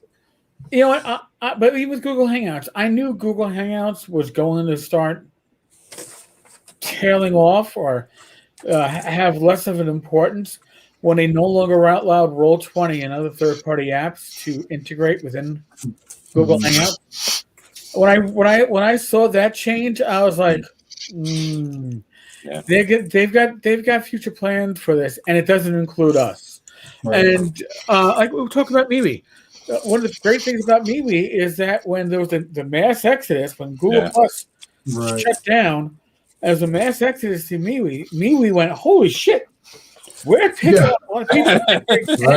And they're fucking gamers. I mean, tabletop gamers. What the fuck do we do? Because the OSR pretty much en masse went to MeWe. And they reached down and they got in contact with Matt Finch. Again, everything comes back to Matt Finch, right? And Matt did an interview with one of the executives. Well, some portions of the OSR didn't go to MeWe because everybody thought it was some kind of right-wing bullshit, right? Oh, yeah. Well, listen, what they called themselves, the Honorable OSR. And then MeWe was a right-wing bullshit. MeWe is not right-wing bullshit. Yeah, Rainbow OSR or Sword Dream OSR. Wait. You're talking about the phallic fantasy OSR when you're talking about Sword Dream. Because it really looked like... Okay.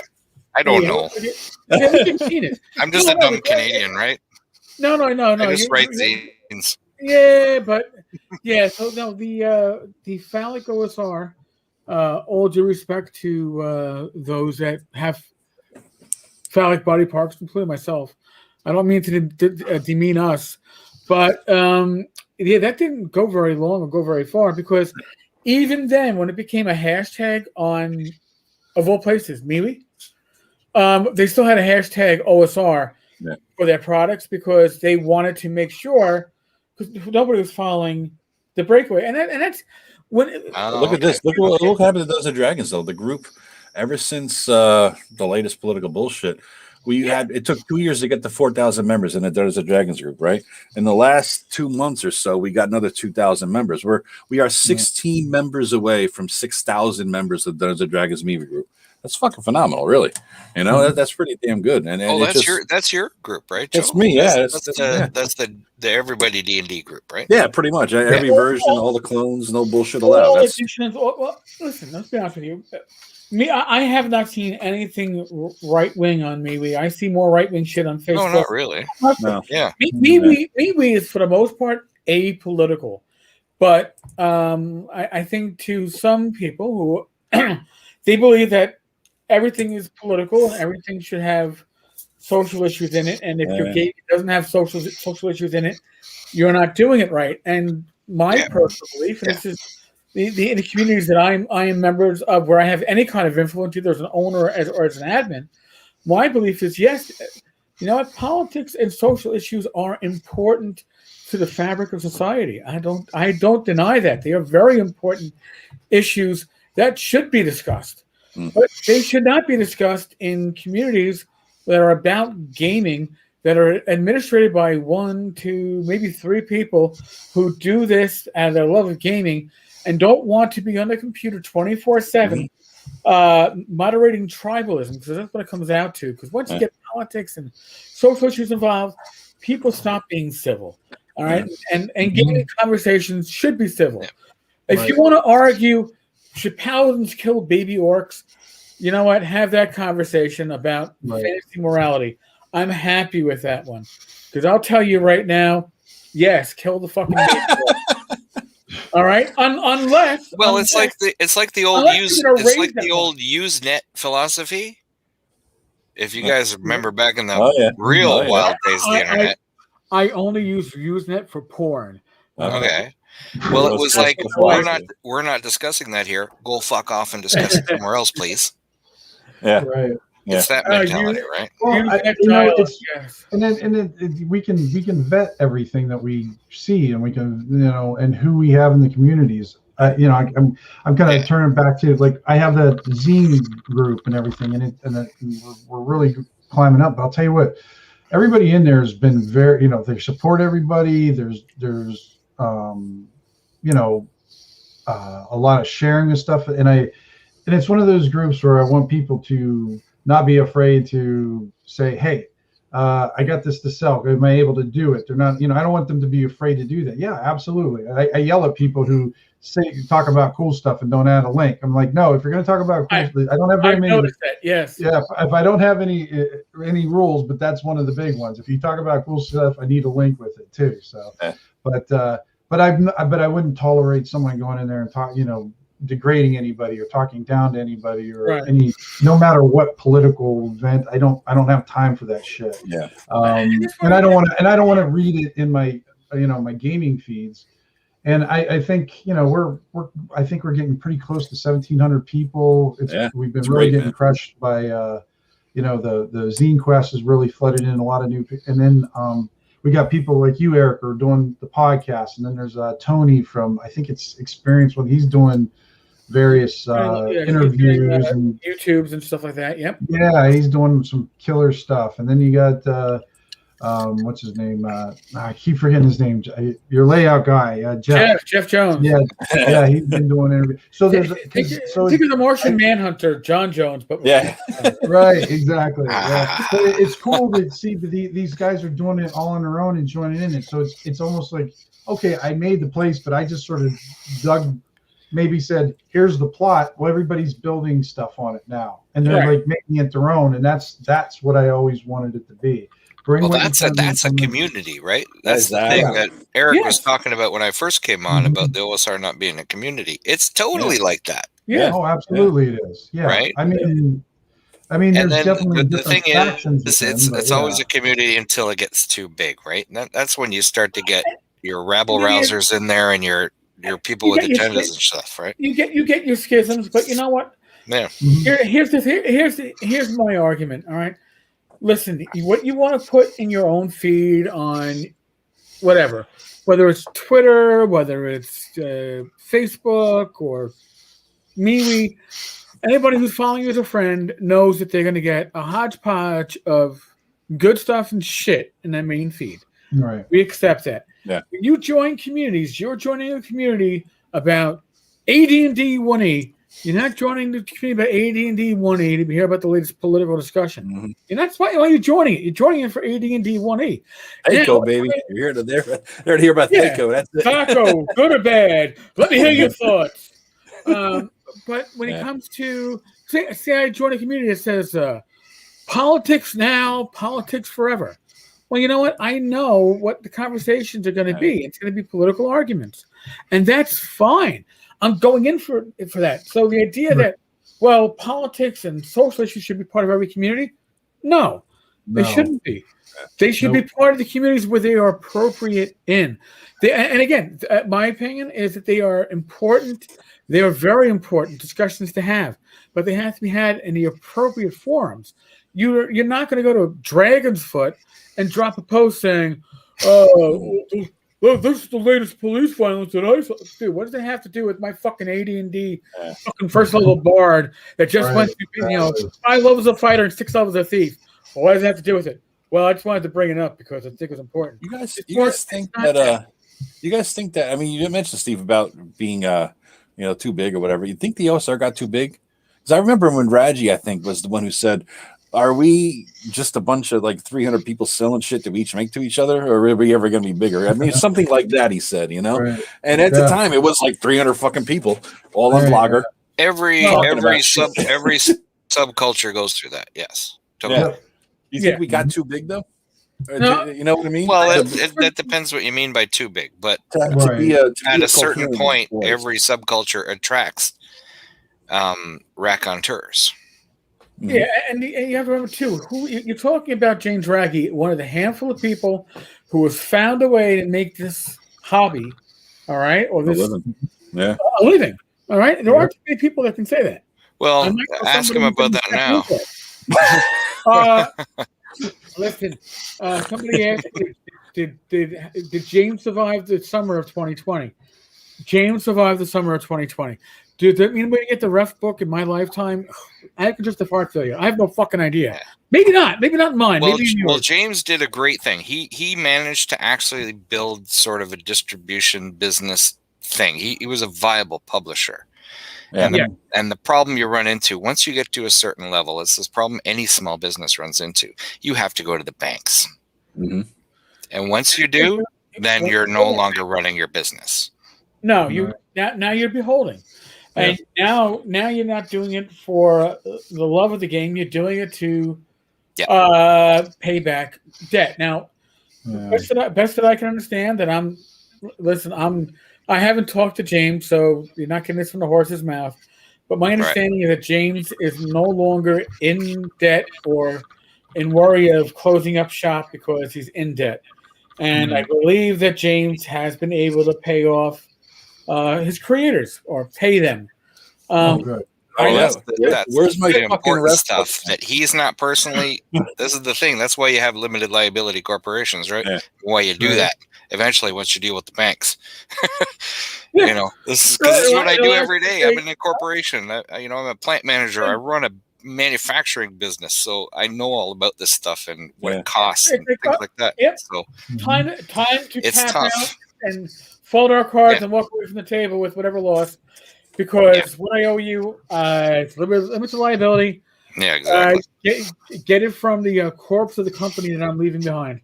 As I start up lamenting laptations of fantasy peoples too. I mean, listen, do I think that we're going to get a ref book? Oh, motherfucker, where is it?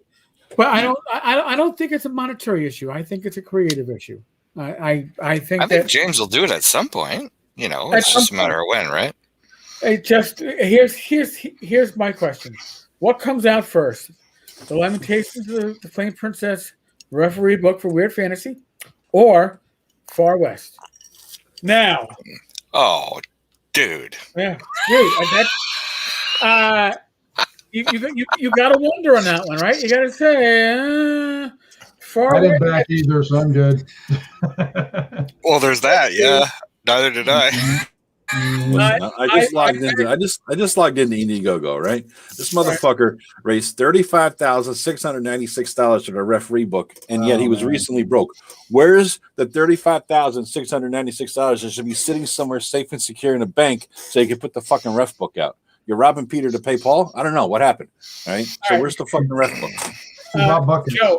Joe, here, let me let you in on a little secret.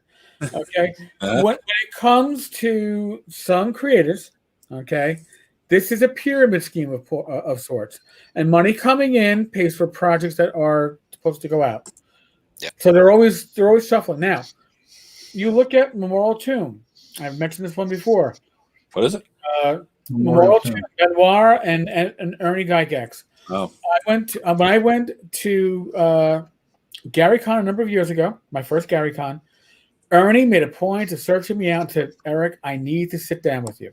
And we sat down, end of a dead-end hallway, just us and his dog. And he goes, I want you to see something. I want you to see it with your own eyes. You don't have to hear it from me.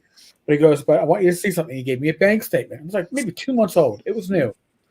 And it showed a balance of like over $90,000 in it. And it's like, this is our business account that covers the expenses for the Memorial Tomb. He goes, we might not have completed it yet. It might be late. Because but we put the money in a business account. The money is there. We're still working on the project. We didn't blow it on hookers and blow.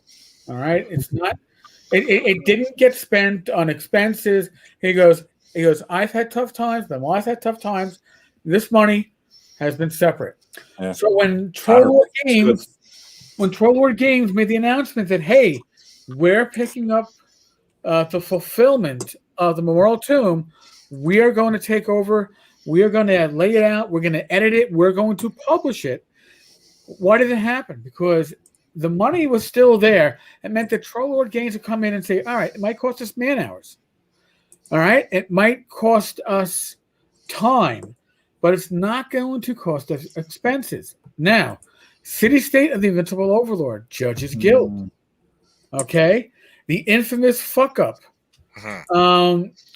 Another lesson as to why you don't do fucking minis as a stretch goal, let alone fulfill minis before fulfilling the actual product. And yes, I've spoken with Rob about this whole project. God bless Rob. Better man than I am. Rob did a lot for Rob pulled all that stuff out of there. Rob is a victim. He's like an innocent man convicted and sent to prison, and being told, this is your roommate for the next couple of years, and your roommate's 305 pounds of pure muscle, and they think you're a woman. All right, Rob has been screwed on this, and he's been nothing but in the right and a gentleman. Yeah. But here's the issue with this project. When your project manager, the youngest Bob, goes to their father, the project owner, listen, we need to get layout. We need to hire a layout artist. It's going to cost $2,000 to hire a layout artist. All right, here's a check for $2,000. And then 6 months later, how's that layout going? Well, I've taught myself layout. Oh my God. God. It's going okay, which means you paid yourself fucking $2,000. So the money's gone. All right. Right. I mean, I'm not even going to say, I could say allegedly, but in any frame of knowledge, the money is gone. Now, has this project been shopped to other companies to white knight it? Yes, it has. And I have it under authority from somebody who crunched the numbers and then said that to save this project would probably cost somewhere in the area of $30,000 to $35,000 from a third party to pay into it because the money is fucking gone. Right. That's the difference between these two projects. One was run professionally by two people who did not run professional companies, and one was run unprofessionally by somebody who inherited a legacy. And that shit pisses me off, and I'm sorry for the rant. See, second glass of wine, it's all gone now, and I become a dark Tenkar, not Tenkar after dark. Dark. Tenkar after. Well, that's good. Yeah, I prefer dark Tenkar. Then Tenkar. Well, that's a segue if I ever heard one, because Horrors of the Sepulcher, the dark old school RPG Zine adventure, is up to 11 backers. Nice, dude. You'll pick up another one once I log out, but I can only multitask so much. 11 backers in less than 2 hours. And you're almost at 10% of your funding, dude. That's fantastic. Yeah, you almost hit the 10% mark, man. I gotta say, like right now, my funding right now is like a heartbeat. It's like I'll get 2 and I'll lose 2, and then I'll get 3 and then I'll lose. I mean, Tim's funded in like 3 seconds. Yeah. Well, when your pledge level's like $50, it's hard not to reach there pretty. It's like I was like 1,000 funded, even though it was $1 goal or whatever. So yeah, I'm good. Well, that's what I was worried about. Like I think I wrote something about that, didn't I? I don't know. I'm just scrolling through my thing about the risks and challenges. Oh yeah. So I write the funding goal for Horrors of the Sepulcher is not cheap. So that's probably my biggest worry. Yeah. Because I got so much art and it's premium quality materials going into this. It's tough, too. right? Yeah. But you know what? You don't want to be the creator that says, "All right, I'm going to set a funding goal of 5,000, but really, what I need is 8,000. But I want to set 5,000 plus stretch goals because stretch goals are great and they move people. But then you realize you're moving slowly, and you're going to fund at 5, but you're not going to hit the 8, and you got to cancel your project before you hit 5. I've spoken to people who have done that, and listen, I've only backed it, or not counting ZineQuest magazine. Oh no! Here we go again. Oh crap! He's at Zine. Don't I have to drink my whole drink? Yeah, I think you do. Yeah. That's the Canadian way. Do you have a drink? Yeah. I'm done now. I gotta go back to the fridge. We already drank all this. There goes Steve. Steve. Not counting what I've ever backed for ZineQuest. I'm over 450 projects backed. So that was a double rum. Yeah, it was. Oh Jesus! Nice. But I look at it and it's just like you should be funding for what you need to publish without going in a hole. That's exactly what I've done, and that's exactly what I did last year. Yeah, I knew exactly what my costs were going to be. Yeah. Although I screwed up last year on the shipping. Oh yeah, that's so easy to do. I didn't realize that the shipping counted toward your funding goal. Yeah, I did. That was something I didn't know last year either. It's like I didn't know they added it, and then I was not happy. So I went over. Thankfully, I went over by enough to cover the shipping. Jesus Christ. Good. Yeah, that's rough, man. That's tough. Yeah. Eric, you were causing everybody to freaking panic because you thought I was going to have to mortgage my house. And he's like, oh, God. Like, I said, Eric, I do this every freaking month. I send it out worldwide every month. Dude, it's my fucking job, man. It's my job. What, the panic? And it's like, the sky is falling. The sky is falling. I'll run around. Tim is going to be hustling his ass on the corner to pay this off. Oh, no. You did a whole episode about it. Hey, listen, shipping has damned so many fucking Kickstarters in the time that I've been backing this shit. I know, but I do it every month. All right. You do it every month. He does it every folks, he does it every month. Yeah, you want to hear a Kickstarter horror story? I don't know if any of you guys got into this one. No, Unbroken. No. This is like an RPG card tile type game. Yes. Funded. It was run by a Canadian guy.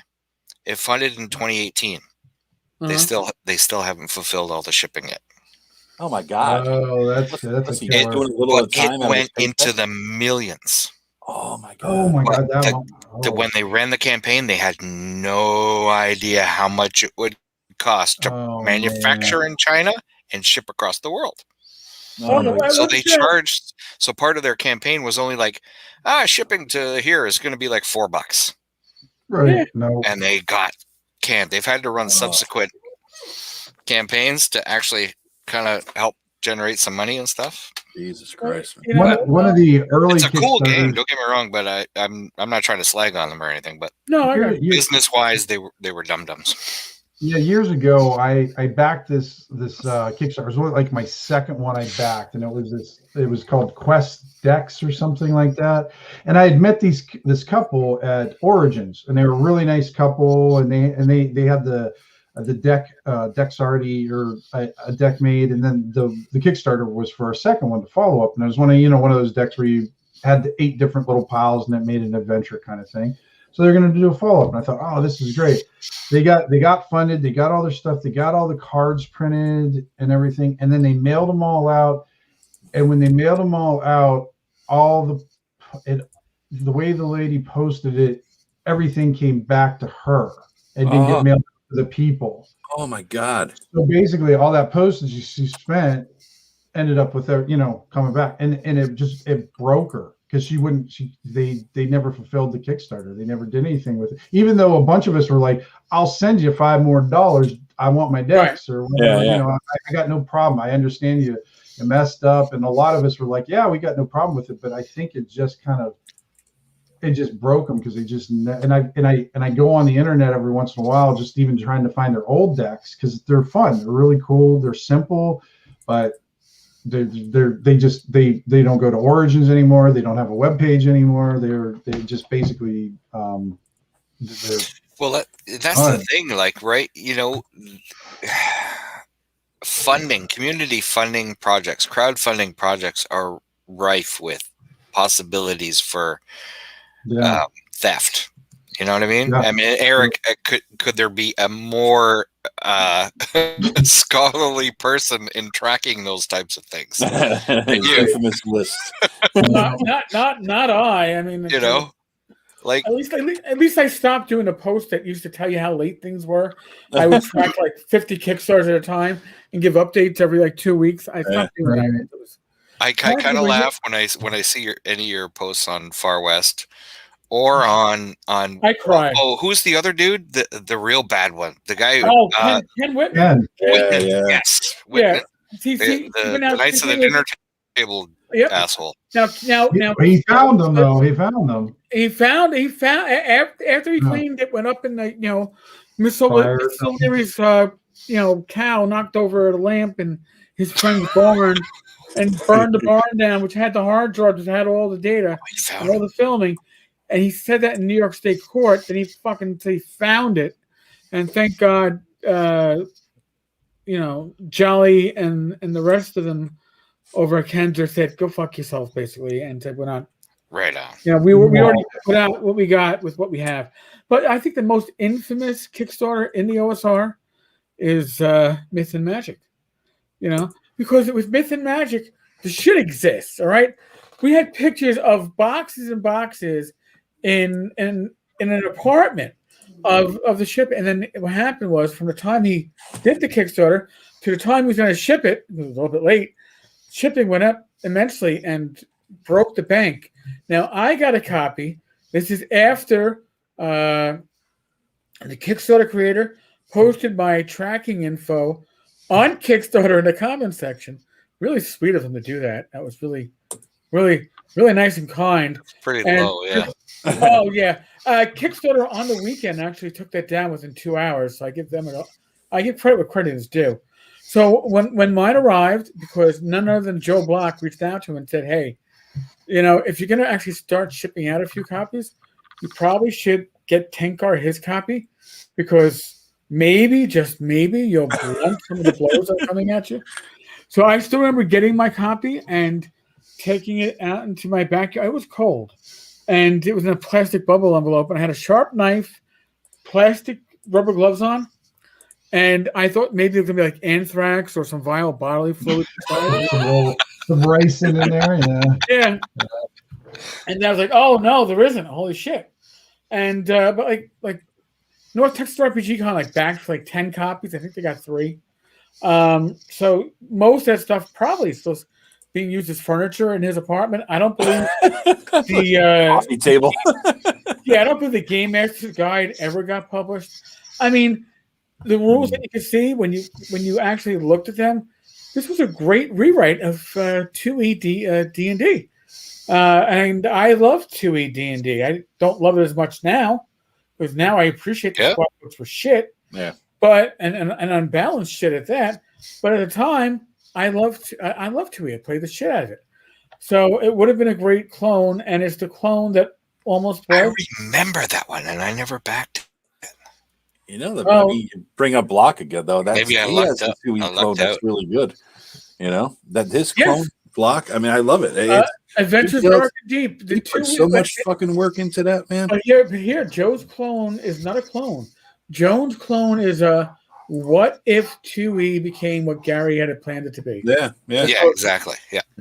Yep. Based on all the notes and all the talks and all the posts he ever did on any blog anywhere, he coded all that shit, got it together, and he put out a goddamn good product. I mean, I bought all of it. I have all of the stuff, and his monster manual alone has all the original. Oh my God. Plus some. It's intense. I mean, it's like it's the ultimate OSR monster manual. You want all the old shit in one place. Yes. You know? It really is. No, Joe did a great job. Joe does a great job, and it's another of the blogs that I used to read back in my early days of the OSR, and I miss reading the OSR blogs, and even the ones that are linked on my blog, they update much less frequently, and the comments are much less frequent than they were back in the heyday. I mean, I was blogging 4 or 5 times a day, and each blog post would have 5, 10, 15, 20 comments. Yep. Now, if I get 20 comments during a week of one post a day,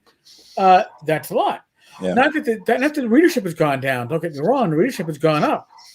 My Alexa ranking is through the roof. Yeah. So I know people are reading it, but people are consuming it more passively. It's not the interactive medium that it was. There's not a community around it anymore, you know? It's totally. Yeah, It's dispersed. It's weird. Yeah. There's so many places. There's Discord, there's MeWe, there's Facebook, and everybody's got a Discord. You know, everybody's got their own Discord. It's like, Jesus Christ, man.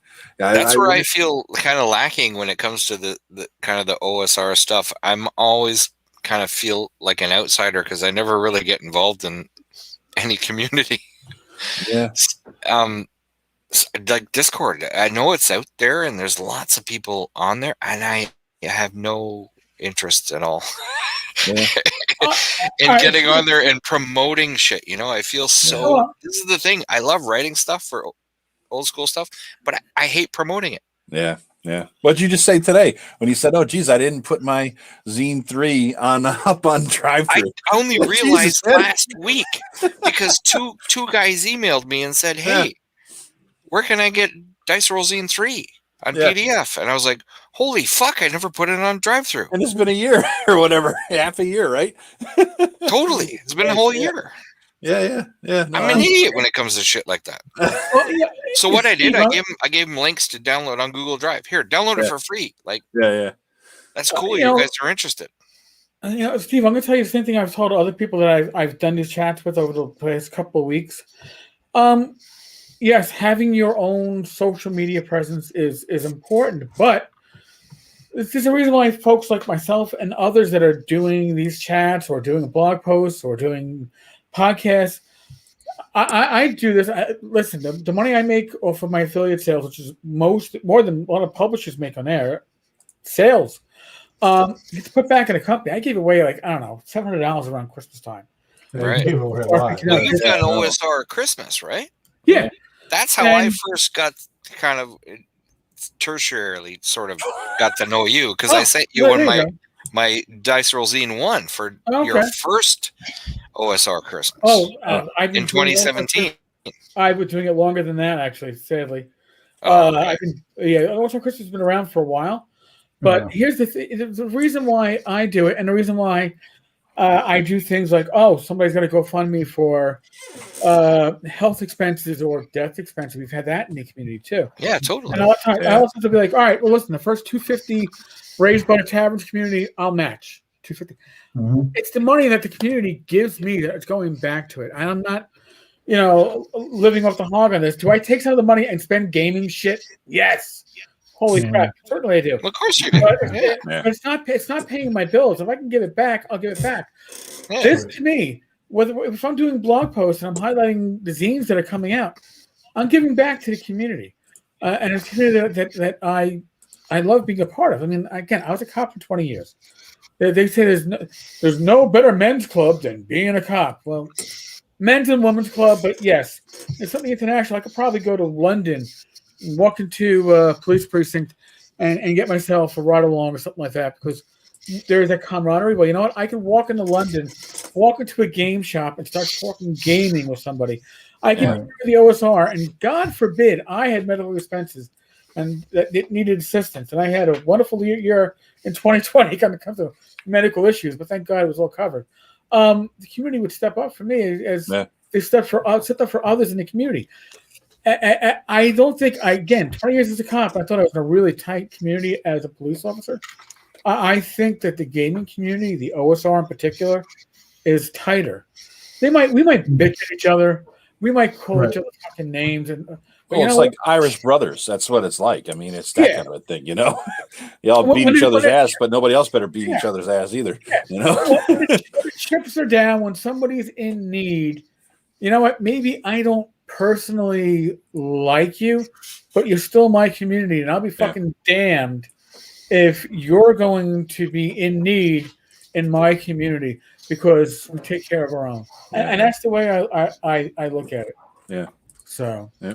So well, it's a long way of saying when you put shit out, you reach out to me. Don't feel guilty. Just give me a PM, give me an email, and say I have a new release, and I'm like, all right, I'll put it on my list of things to cover, and if I don't, it means that I didn't put together a sheet of all these fucking fireside chats.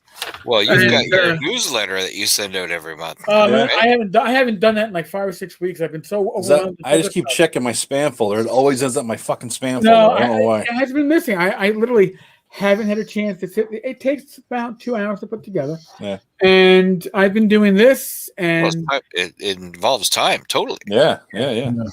Yeah, I mean, I couldn't do all that I do if I wasn't retired, and if I wasn't doing all this right now, last year I would have been down at the pub for 2 hours a day, right? But can't do that in COVID, so I might as well. No, you can't. Not with COVID, right? Yeah. You know, so I've been able to save so much fucking money because I'm not going to a bar or whatever, going out to eat. Yeah. I spent shit tons of money on filling up all the game books that I wanted in 1985 but couldn't afford with my paper route money.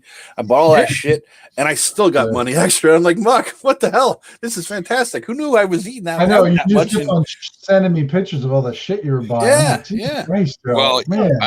I don't have an HD cam, but you guys can't see it. But there's all the old school shit you ever. Oh, I see it. I love those blue spines from them Fiend folios up there. Yeah. Oh, there's 2 of them. Yeah. I know. I see it. Yeah, doubled up. You love the Fiend folio. I don't have the Cthulhu deities and demigods. Oh no, I have that one. Yeah, that's still on my hit list, right? You know, I had a chance to buy that at the fucking convention last year, Eric. Didn't get it. It was like $120. Somebody was selling it there. I'm like, motherfucker, I want it, but it was $220. I just couldn't do it at the time, you know? Yeah. I got it from I got it for $5 from a kid in 8th grade because he didn't want it anymore. Oh. And everything. So well, that was back in the day, yeah. Well, that's what I said, yeah. Well, totally. It's got water damage on it from back then, and there's like tape keeping the binding on. And Oh, who cares? You got it. I'm not giving up. Yeah. Totally. I got my Cthulhu, whatever the fuck, edition.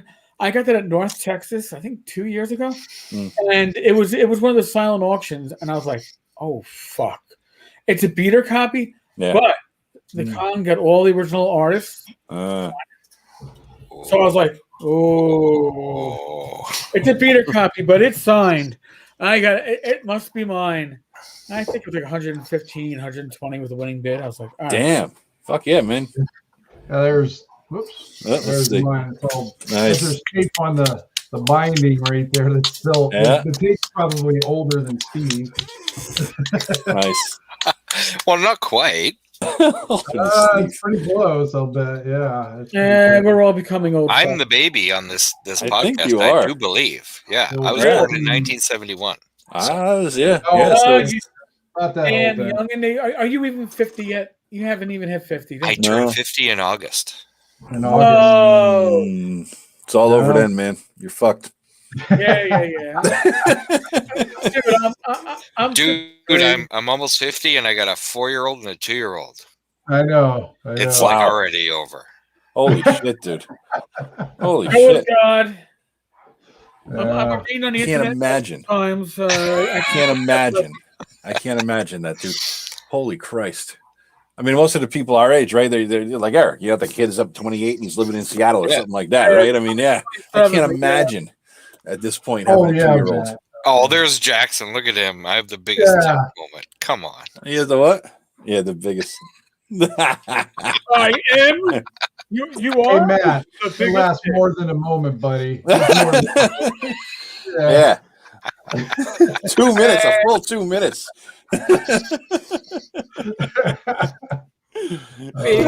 Back to the migraine conversation. Yeah. Yeah, it's a bit more of the Tenkars after dark. Matt talks a lot of shit from the sidelines. We've invited him in, and what's he do? You don't enjoy it. Dude, I have no ego. I can't come on the show because then I might get an ego. So I don't. I just got to be in the background and get a big tick. Oh no! I mean, I am the. Watch this. I'm gonna send Matt the link and watch him not join. Watch this. I'm gonna as soon as I can figure out how to send the link. All right, All right. Here's the link. All right, Matt, it's coming. Let's see. Let's see if he mans up and joins us. All right. Wait, we just lost a live viewer. That was probably Matt. Yeah, it's probably Matt dodging. Yeah, he doesn't want to fucking do it. Yeah, David, he's like, I didn't hear you. We might as well set up an OnlyFans. Yeah. Yeah, all right, here comes Matt. Here comes the link. David, check your not text a good message. idea. Not a good idea, David. No. It's in your text message, Matt. Go click the link and join us. You want to talk shit for the sidelines. Here in Canada for that one. Yeah. Hey, Mike, I only speak Russian. I do not understand. Sorry, it says that this link may be dangerous to your computer. So Right. do not click. Even Ivy's calling you out, Matt. Get your ass in here, man. Is there a big red X on it? Yeah. Don't click. Matt, we pick on you because, well, it's not the fact that we love you, but you're leaving yourself open for it. So you have to. You want to shut us up? Come on in. How much longer can we be on? We're already at the 2 hour and 10 minute mark. Yeah. We'll come on for a minute. We'll go. Okay, Matt's here. Let's go. Matt, defend yourself. Log off. But at least you can say you were in. Apparently, we're promoting some Kickstarters tonight, right? Yes, I think we need to promote Tim's a little more. Tim's is already funded, right? Maybe fuck Tim. Yeah. Promote mine more. I'm only kidding, of course, guys. You're up to $139, 12 backers. Nice, man. Oh my goodness, I got 12 backers now. Whooping ass, dude. Whooping ass. 177 of my funny money. Yeah. You're doing good, man. What's your funding goal, Steve? $2,000 Canadian. $2,000 Canadian. It's US 1571. So that's a little over 1,500 US. Yeah. Yeah, 1571. I says it comes up in English to me, so it means dollars. Right. Not Canadian language. Wait. Again, Canadians speak French, right? They don't speak, do they? No, that's only in the breakaway territory of Quebec. Well, no, we're for the most part, yes, you're correct. Oh, holy crap, the man is here. Is he? Is he joining? There's also there he is. The richest man in the OSR has arrived. There you go. If I didn't know any better, you only got like 3 more minutes of live time, right? Yeah, well, we're gonna hang up right now. Actually, we're done. Yeah. See you later, Matt. Thanks for joining. If I didn't know better, I'd say Doug Kovacs is in the room. Only from the beard, because He's got to work more on the beard. It's got to be a little longer for. He's got his head framed by pictures. How intellectual of him, right? Yeah. No, look at him.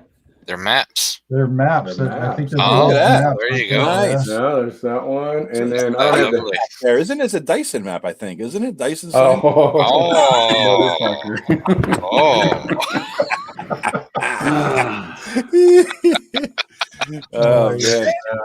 Listen, somebody out there, I think like a year and a half, 2 years ago, claimed that I claimed that Dyson was Wizards of the Coast map bitch, and I never said that, but that got Dyson upset with me, and I would be upset with it too if somebody was calling me somebody's bitch. I would have taken that person. I'd be more upset if I was somebody's bitch, but yeah, I'd be calling it. Yeah, that would get you there too. Now, with that beard, you know that Matt is nobody's bitch. So it's a fierce beard, I admit. It's a fierce beard. I expect Matt to be mapping and lumberjacking at the same time. That's actually what I'm going for. I'm going for the full lumberjack. It hasn't been shaved since the morning of December 9th. Jesus. I've got to go a whole year. Yeah. So. Nice, man. Nice. I mean, down to your freaking gut, man. I mean, every thing. Well, I know you guys are all men and manly men, but I've recently discovered, obviously I have no hair, right? Uh-oh. I've been shaving my head since 2009 in Iraq. And before that, when I was in high school, I was on a swim team and I shaved it. So I've been shaving, from being in the Army and everything. And I've never been to a barber. And I've recently realized that I have a local barber here, a guy named Kyle, that is kick-ass and does the whole hot towel shit. Straight razor shave. Nice. Every 2 weeks, man. I've got an appointment on Tuesday. Nice. There's something about a straight razor. I was like, you love when you come out of it, and actually, but it's that tension when you're getting it. It's like, you know what? If this person didn't like me, they could slice my neck open. I got to trust the barber. Well, it makes it kind of exciting, almost like. What if he sneezes? Somebody's doing it. I know. That's when you get out that little septic crap. It's like, all right, we need this over your whole left cheek and down. Well, it's funny. The first time I don't feel bad. The first time I went to him, everybody else in this group knows, but I had a problem, and I was in the hospital, and I was on Xarelto and Brilinta, which are major blood thinners. So the day I got out of the hospital, I went to see him, and I didn't even think about it. I asked a friend of mine, hey, do you know somebody that does a straight razor shave? And they're like, yeah, go see this Kyle guy. So I show up there, and he whips out the straight razor blade, and I go, oh, fuck. Hey, by the way, I'm on like massive blood thinners. So not to put any, don't nick me. Stress on this, but if you cut me, I may die in your chair. So, that was pretty interesting. But I've been back now 4 times, so he's good. He's good. Hot towel head shave. Holy bourgeois. Yeah. Yeah. And the best thing is I'm there for like 40 minutes and he charges me $20. Jesus. And I feel so bad. I literally tip him $20 because I'm like, man, that was like worth more than $20. So the first time I did it, he was like, wow. And I don't know. Like I said, I've been going back now since the 15th of December, and I go every 2 weeks. I love it. But yeah, he's shaping it up. I'm going to go for the full lumberjack. I'm not shaving it for a full year. So that's sort of my own little thing. What's that? We're going to dye a blue or pink or anything, any funky colors. Wow. Okay. Yeah. We already saw those pictures, right? Yeah. He might die of puke at some point, depending on what he's drinking. Maybe not. When I retired, I was like, I'm going to grow because we're promoting horrors of the Sepulcher here. Now we have the map artist here, right? No, and look who just joined the chat. Look who just joined the chat. Greg Gillespie's here. What's up, man? Hey, Greg. Oh, yeah, I saw that. Awesome. I thought you dragged Greg in too. I was like, I'm looking on the screen like, I don't see Greg down here. Right. Hey, Greg's a Canadian.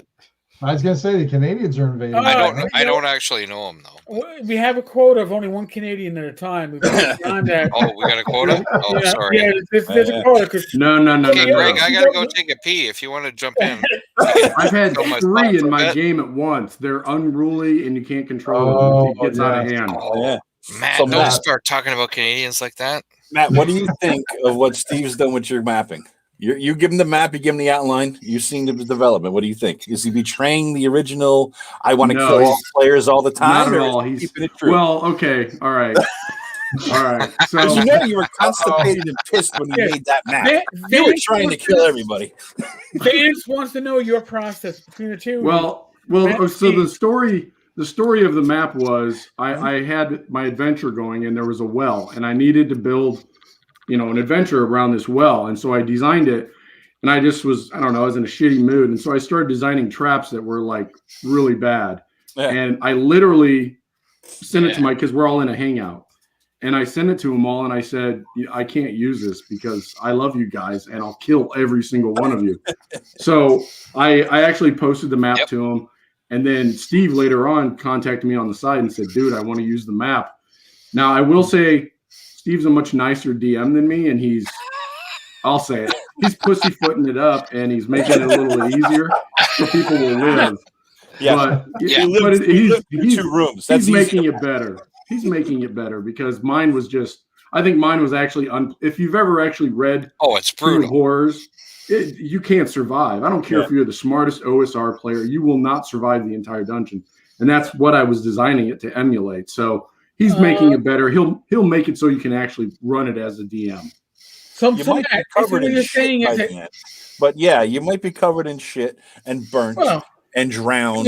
Hey, that is a Canadian's fault because Shane was the one that suggested the shit room, and then I added the shit grubs, I think I called it. Yeah. I added the shit grubs, of course, for Joe. Yeah. And I made the statue. I decided the statues were going to rotate and spew that shit on the players as they went through. Yeah. I was covered in shit. Then I was fire. There was some slimy water. I was happy to see the slimy, gross, smelly water because it was better than the fire and the shit. I'm like, hey, this is an environment I could get with right here, you know. And then somebody else posted something in our chat. Maybe it was you, Joe. Mm-hmm. And it had tentacles. So I was like, oh, maybe the shit grubs should have tentacles. Wasn't me. I tried. Okay. It was somebody in the chat. Wait. So now the shit grubs have tentacles. See now you are explaining you're describing a James Raggy adventure that you might actually survive and isn't a total party fuck. It's actually fun. It's actually really fun to figure it out. Which is like the Grinding Gear. You know, the older adventures from James where you go, holy shit, these are tough but survivable and they're totally full of like disgusting shit. Yeah. Now Matt wanted to emulate but I'm glad he didn't because we only need one Raggy in the community. But we do. But we only need one really good mapper in well, maybe not just one. Because there are some computer programs that do some decent fake Matt Jackson mapping. But nothing quite catches the Matt Jackson personality as a Matt Jackson. And we have that Matt Jackson. You know, you can duplicate him, but it won't be the original.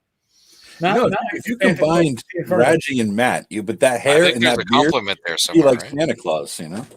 Well, but are they? Is Matt gonna lay like naked on a bed? No. I hope not.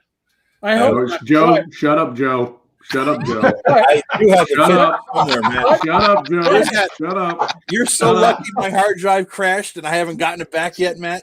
That picture would be where is it? God damn it. Somebody dig into MeWe. It's there somewhere. Oh, no. Wait. Is this a picture of Matt? Don't ask. Did you Photoshop? Did you Photoshop?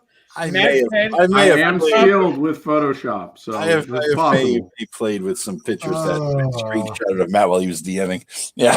Oh yes.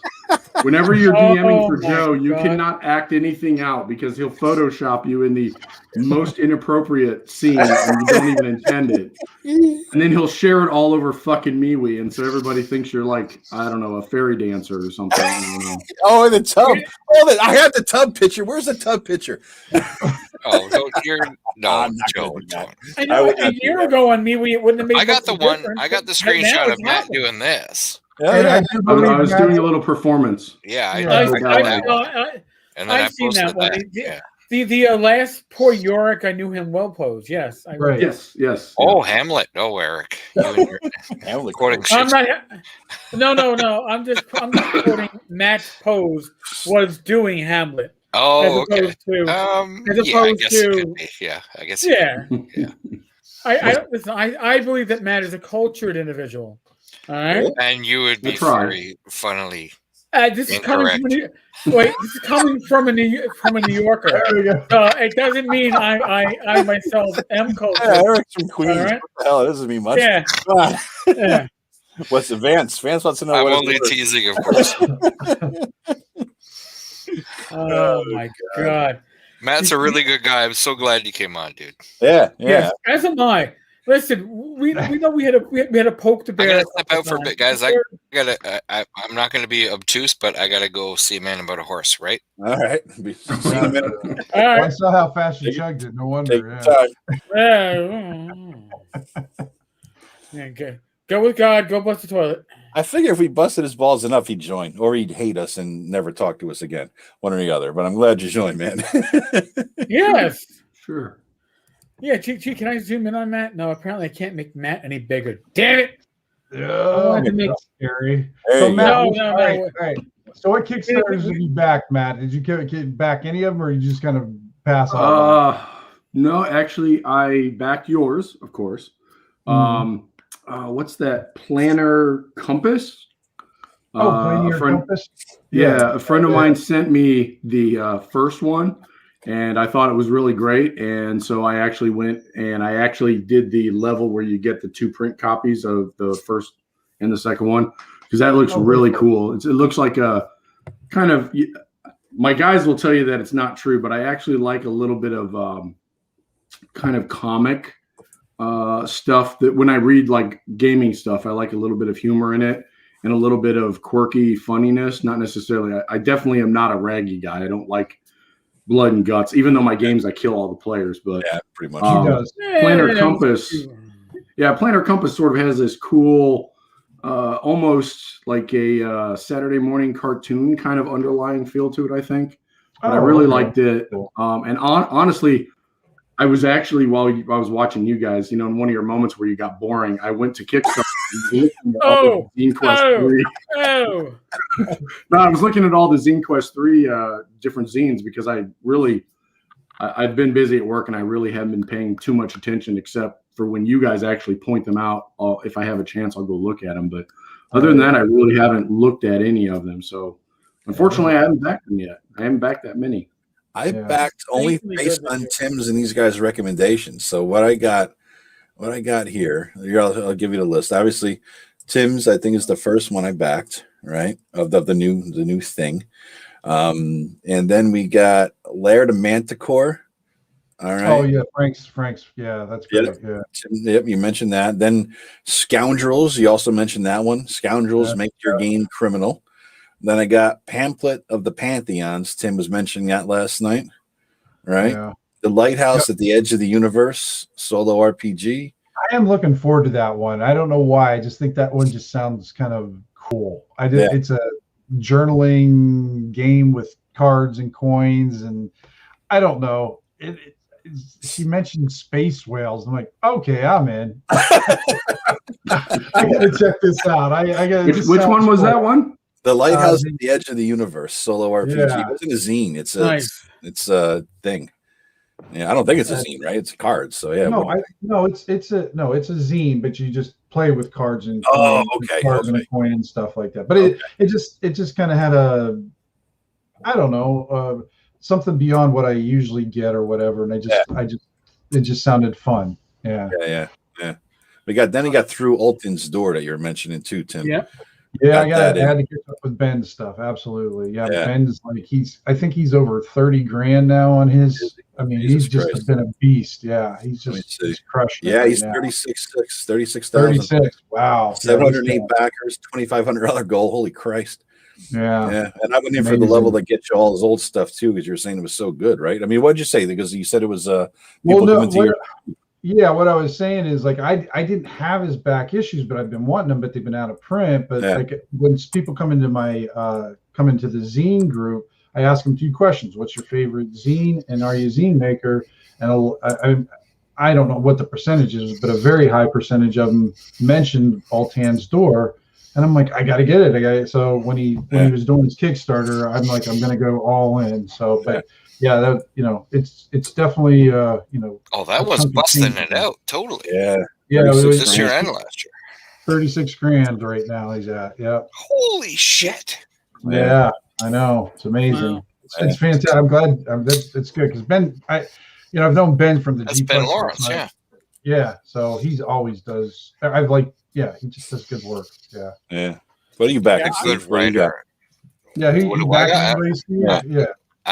am I backing right now? Yeah, ZineQuest. Yeah. Are you going to back? I'm backing Tim. Mm-hmm. Right. And I'm backing another guy who's doing like a real kind of hex crawl thing. Let me just pull it up. Yeah, which one's that one? I'm trying to find it here. I'm all screwed up now. I'm half in the bag, so I can't navigate my screen. Anybody in the chat? What are you guys backing? Anybody in chat having one? I'm only back in 2 so far. Only 2. I think I'm only like 2. 17. I'm like 17. And I have. Well, and Eric, you're not, a champion of zines. No, you're dude, a super backup. Yeah. Here's the problem. I'm interviewing a lot of people, and I go, "Holy shit!" I was like on the fence. Now they've done the interview. Like, I want this. This is fucking so me. Yeah. All right. Well, Tim, this is for you. For Harrowed Grounds. That's the other one I'm backing. Harrowed Grounds. Volume 1. It's just a dude. This is his first zine, and he's doing like a But I love that real kind of zine stuff. thing. It's total zine, right? It's not at all like what Matt and I are doing. Dude, it's all. We're like prostituting ZineQuest. In a weird way. All right. My map is black and white. That's high volume, I'm back in Harrowed Ground right now, dude. Based on your recommendation. I just backed Lighthouse one, Tim. That the guy it's his home campaign stuff. It's his home campaign stuff, and he's doing a hex crawl thing, sort of, and like some rules for spell casting and stuff. It's total zine. It's really zine. Yeah, and he looks like he needs the backing too. He's halfway, a little more. I love it. To his goals, so yeah. That's the stuff I try to find on.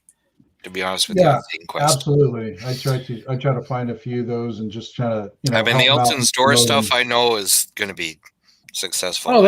I don't need to back that. You know what I mean? Yeah. Tim showing me that. It's like, there goes more money. Through Elton's Door, Tim's Mini Crypts of Lady Ingrade, Dungeoneering, Haunted Hamlet, and other hexes. That looks good. That's the guy who did Willow and what else? It's very OSR sandbox hex roll type of deal. It was one of Matt's favorites, I think. What was it called? What was it? Oh, I know what you're talking about. Woodfall? Right. Oh no! I don't want to hear. I don't want to hear all of my. The Kami one video, you bring up all my issues. Yeah. We love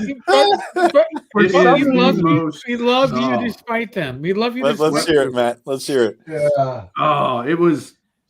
I don't know how to describe. It was the most. I'm a fairly conservative guy. I'm sure that'll lose us a lot of money, Steve. Sorry, on our ZineQuest, but it was the most socialist, liberal, hippie crap setting where like the town, everybody like when you came into town, you had to pay like some sort of tax, and it like went to help the homeless orphanage thing. What the fuck is that shit? I mean, it was like the San Francisco. Apologies to anybody who lives in San Francisco, but it was God like forbid you would help disadvantaged people. I live in New York City. I can't go from borough to borough without paying $8 in toll. Yeah, but it's a medieval world. No one gives a shit if the homeless kid's dying down the street. They're probably gonna cook them and eat them. They have shoes. This is why we all die when Matt DMs our game, right? This is an example. Exactly.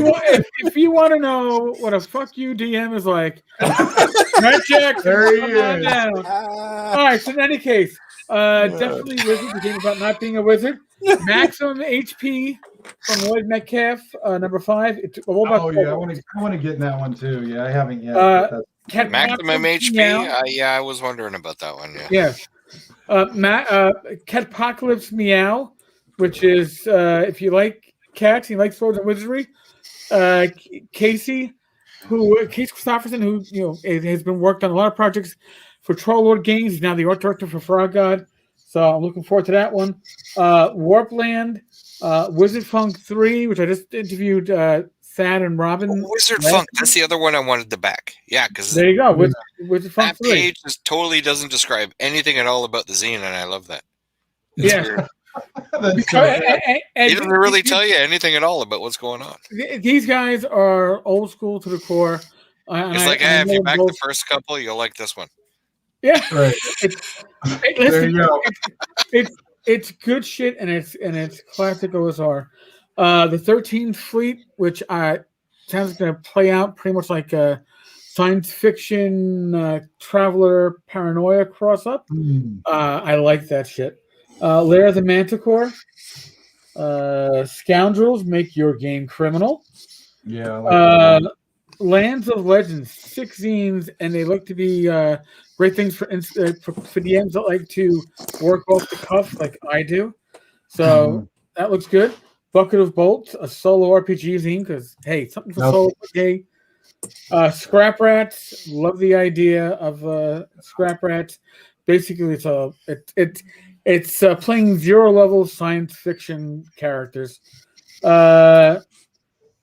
hour tabletop prep zine, 1 hour tabletop RPG prep, TTRP prep. Looks good. It's only $8 for print. Great. That one's already closed though. Gamazine issue 3. I was in for 7. Drink, Steve. Drink. Drink. I've got nothing to drink.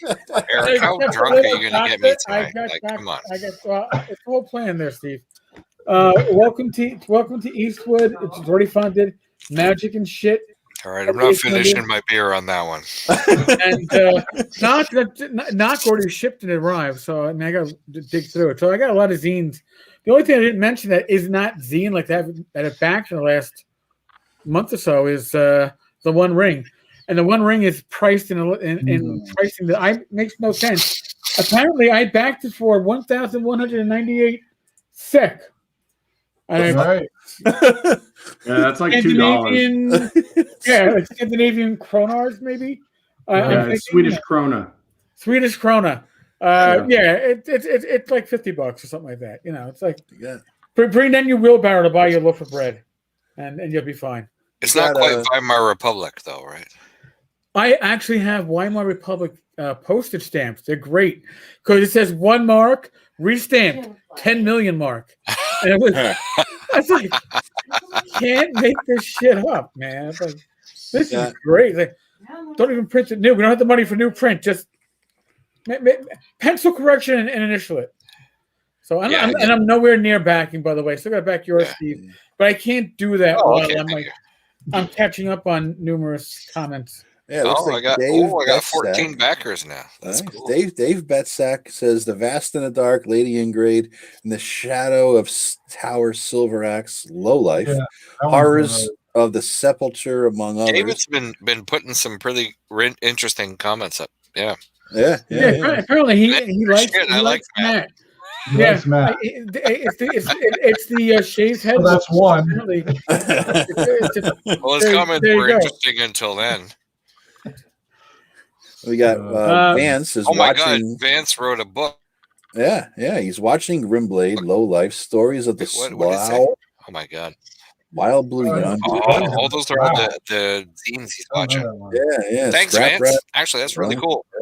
We'll watch those. Yeah. Stories of the watching Wizard Funk. Is Low Life? Is that like the old game? I kind of like that one. No. You mean the old who did that? He's an artist.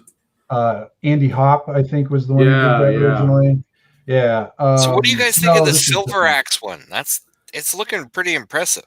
Yeah, it's got like 3D or whatever, like real. All right, like y'all need to quit talking about all these zines because I'm gonna go broke because I'm backing every one damn one. I'm backing 2 the Silver Axe one. The Silver Axe one's got like a half a page. It's most of the page is story. So I'm wondering what you know what I mean. Is it any good? Is that old school or not? Like he's telling the whole story on the Kickstarter page on the Silver Axe one. Oh, the Silver? No, it's a old school Essentials adventure, I believe. Yeah, it is. Yeah. Because what's his name? Gavin collected got links for all the old school Essentials and promoted them through his stuff too for the Zine Quest, which was really cool of him. Right. Well, that's what I was wondering about the Silver Axe one because it's 2 pages. It's like there's a whole bunch of writing on the campaign page, and I'm like, hey, it's got a big video too. Badass. I like it. Oh, yeah, it's totally cool. Whoa, check out the map. Just gonna say, no hatching. It's that nice black kill your ink that I love. Yeah, that's well, you guys will cry. Black. Yeah, totally. Tim's printer will cry. That's You know you've hired a professional printer when half your background is black. Exactly. I like that map. I like that topographical overhead there. That's nice. That's very old school MERP. I dig that. Yeah. I mean, that's what I really love That's what about I'm saying in the this zines project these days. Is But there's then just his so whole many. page is story, and I'm like, God, you is guys it suck. a dungeon or is it Buying story? this one too. Don't get it, Matt. Good. But the Matt, quality of the do it. zines that they're putting out is fantastic these days, and then just like with the one of the things that like there was a big argument on one of the posts about what is a zine and everything, and I just find that hilarious because it's just sort of like, you know, zines are supposed to be kind of screw you, I'm going to do what I want kind of thing. Doesn't matter what you say, I'm going to do this or do that.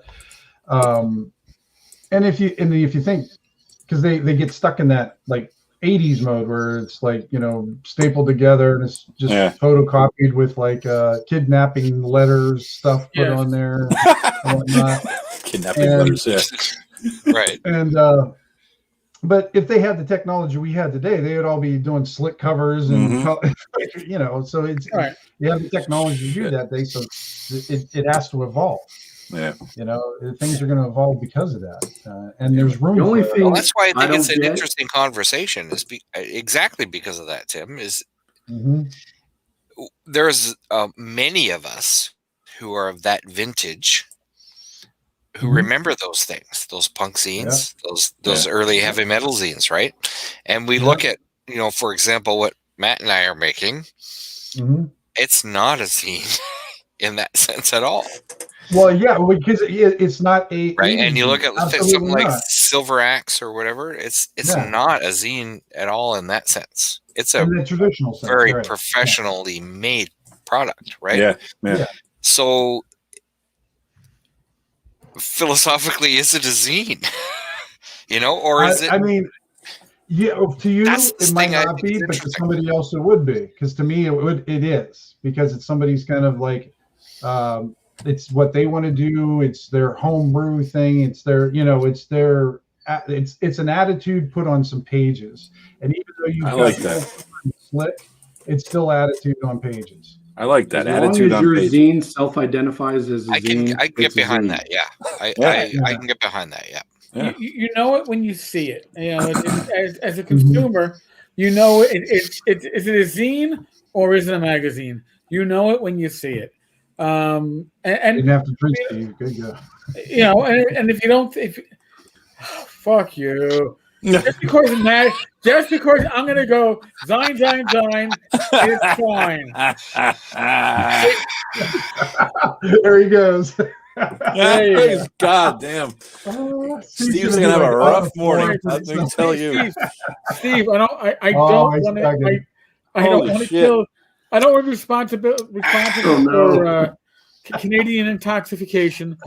I believe it's a violation of international accords. Although, then again, it is Canada, so maybe not. Well, you know, it's all right because my wife's going for a therapeutic massage tomorrow, so I got to look at her kids anyway. Oh, so right, you probably want to be intox. So I'm gonna be hanging around with two, you know, an almost 4-year-old and a 2-year-old for the bulk of the morning and the day. So get them started first. That way they're out before you start. I'll get them a great breakfast, and then we'll just get them noisy stuff. You know what I mean? Right. Noisy toys. My oldest kid, Magnus, he loves heavy metal. Sorry, But if you're gonna get him noisy stuff. I've only been slurred for like 2 hours. With the hangover he's gonna have, that noisy stuff's gonna fucking. Oh my god, dude! Oh no, it's gonna be great. It's gonna be great. We're so used to it. Yeah. Oh yeah, he'll already have the pounding in his head. The outdoor environment it's not gonna matter at all. Yeah, it's just like, hey, now I got rhythm going along with the pounding. Right. So just so you all know, I've been doing these live streams regularly. I guess since like October, and this is the longest one yet. I was gonna blame Tim and Steve, but as usual, we gotta blame Matt because let's blame Matt. Yeah, it's definitely Matt's fault. Yeah. But I'm gonna say this probably that's just for our live audience, but just I think I'm speaking for Joe. In addition, this is if folks want to know what it is like to game with the five of us, you're listening to it just without the gaming. Yeah. Okay. Yeah. Pretty much. Here, let me roll some dice. It'll be just like it. If you want the time sink that happens in between the bits of gaming, this is it, and this is how friendships are born. Gaming makes the connection, but this is the glue that keeps it together. But I'll give you one caveat to that, though, Eric, is that we are censoring right now what we normally say in the game, which is why we could never live stream our games. Oh no, dude, that's why we have unfiltered Matt. You don't need to censor when you have Matt. Right. Come on, he is the bald bull in the china shop, and he's gonna go in and gonna break it all. It's the army in me. I can't help it. I'm going to tell you what I think. Yep. I can't help it. That's Marines, sorry. No, and that is what makes it special. And I'll give you this, Matt. When we play together in a group, all right, I've learned pretty much to always follow your lead when it comes to some tactical situation. I think that's the army in you too. You always have the better idea, and I always live. So I'm just like, all right, whatever he says, we're gonna do this setup. We're gonna fucking do this setup, and I survive. And hell, it's came in really handy in Tim's games. Let me tell you. Otherwise, I think Kojak the dwarf would be dead 5 times over. You know, Joel, that's why I play the opposite way. Usually one of the reasons I like to play elves in Matt's games is because he hates the sleep spell. For one, I know he does. And it always allows you the opportunity because he's so tactical in the way he thinks because of his military background. Yep, and you dropped a nuke on him. When you screw up that stuff. Every fucking time. Every fucking time. What he thinks is going to happen, it's funny. I know. I defeated his one campaign with just the boots of levitation. He's sneaking on the ground. He wasn't thinking multiple planes. Damn you all to hell. You know what, though? That's honestly what I really love.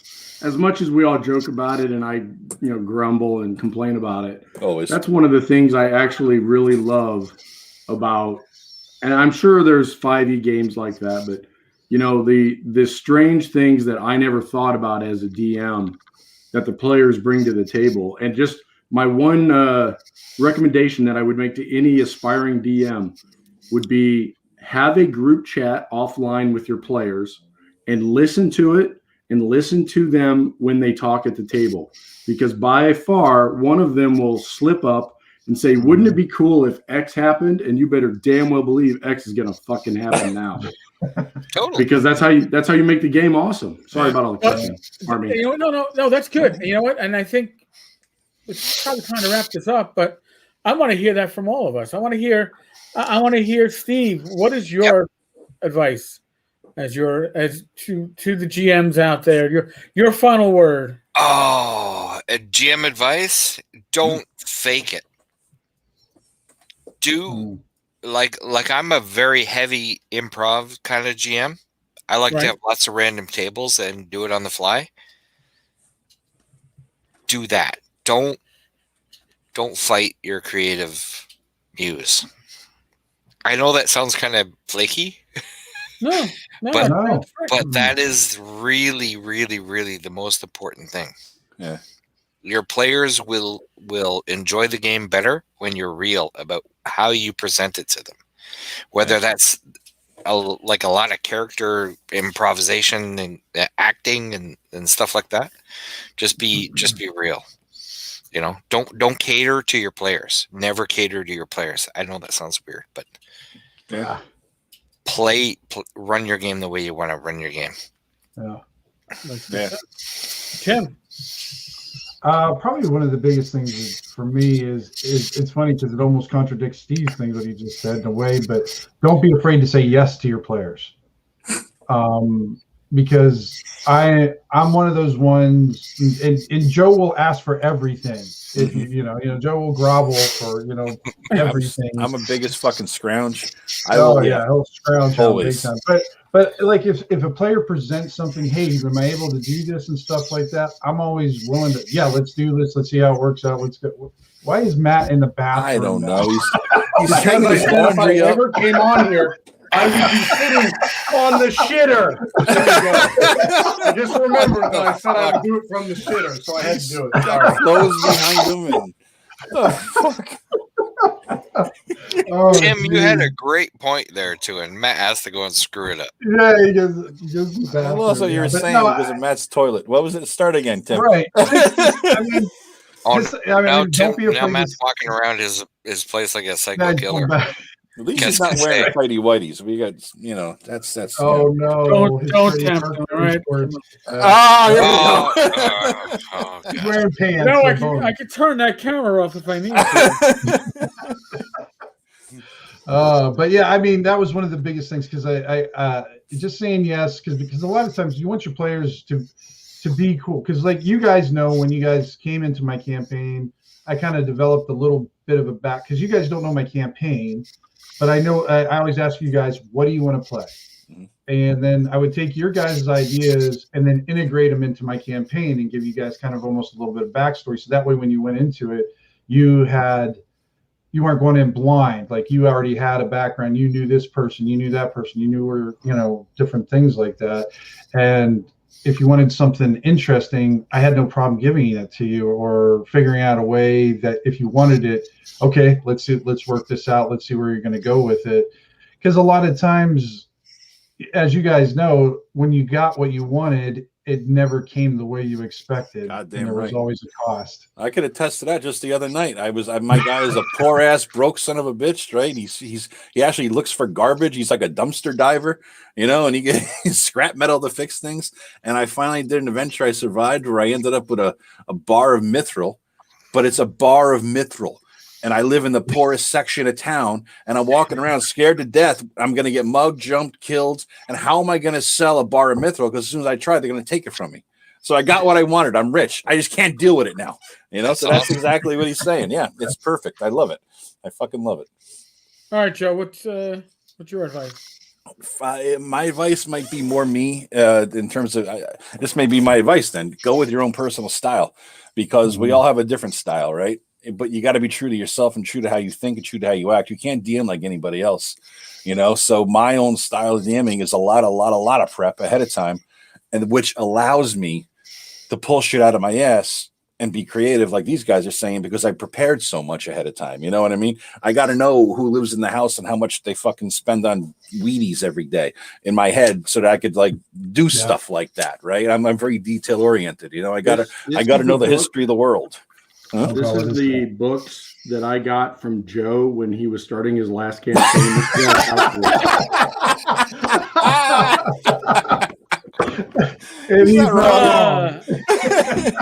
Yeah. I got to give so in the beginning, God created. That's where we start, and then we got to evolve up to where we are in the present moment, right? And so but it helps me place myself in a setting so that I could live there in my head all week. And then when it's game day, I could spew forth bullshit to the group, right? So I need to ultra prepare, And so it's that helps me to be creative if I got all these tools. And nothing ever comes out the way I want or the way I planned it, the way I saw it. And that's the thing. You can't really plan to see anything. You just got to say, all right, here's the overall structure. Here's the tools. Here's the sandbox. Go play. Let's see what the fuck happens. But you got to be true to yourself, or else if you're not having fun, which you won't be if you're not being true to yourself, you're not having fun. What the fuck good is it? Why are we doing this? That's my advice, I guess. Okay. Yeah, my advice, and all this advice Vance's is good and says, valid. example, write a 500-page world backstory. No. Thanks, Vance. Vance. No, I'll slap you silly for that one. I'm sorry, but no. My advice is run what you know. Okay, if you don't know 5e well enough to run it smoothly, don't run 5e. Maybe if players want to play 5e, but you only know Osric, well, you know what? You better fucking run Osric, and they will be happier for the experience. We're running games now on VTTs, and the easiest thing to happen when games on the VTT is that you can get players that are going to get onto their cell phone or start doing mapping or layout not or whatever they're going to do. Not move their guy. Right, that's me. I just me and virtual minis and pods don't get along very well. Yeah. But listen, if you're looking up rules constantly, you're going to lose your players. You want to engage them. Totally. I run most of my games these days, most of my sessions at conventions. I'm running for strangers that often maybe aren't familiar with the system. I keep my system simple usually, sort of with Relight. But you engage your players. You keep that pace going. If you know the system, you can keep a really good pace going, keep your players engaged. When you are constantly looking up rules, or if you got to go, all right, folks, take 5. I got to figure out the spell that Joe just did in DCC, which makes no fucking sense to me. I got to see how this works. Take a bathroom break and do what you got to do. You ruin it, okay? And what you're ruining too is the immersion. A well-run game, whether it's improv or somebody is fully prepped for it, you're going to get immersed in it. And the thing that's going to kill your immersion, most likely, will be the interruptions to reference rules. So know the games that you are running, and don't just run a game because, well, my players want me to run Traveler, but I haven't run it in 30 years. I haven't cracked open the books, but I'm sure I can do it. No, don't do it, because you're not going to have fun, and they're not going to have fun. Well, one of that's the things I'll say about successful role-playing campaigns, and it depends on how you're doing it in the format. Like, for example, Matt is very good with Roll20.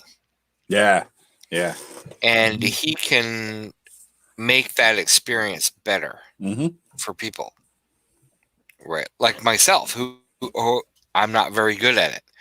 Like when I run a game for my home campaign, we use Roll20, but I actually hand draw all the walls and the doors and everything as we go, because I can't deal with the complexity of preloading a map and getting all the shit figured out, right?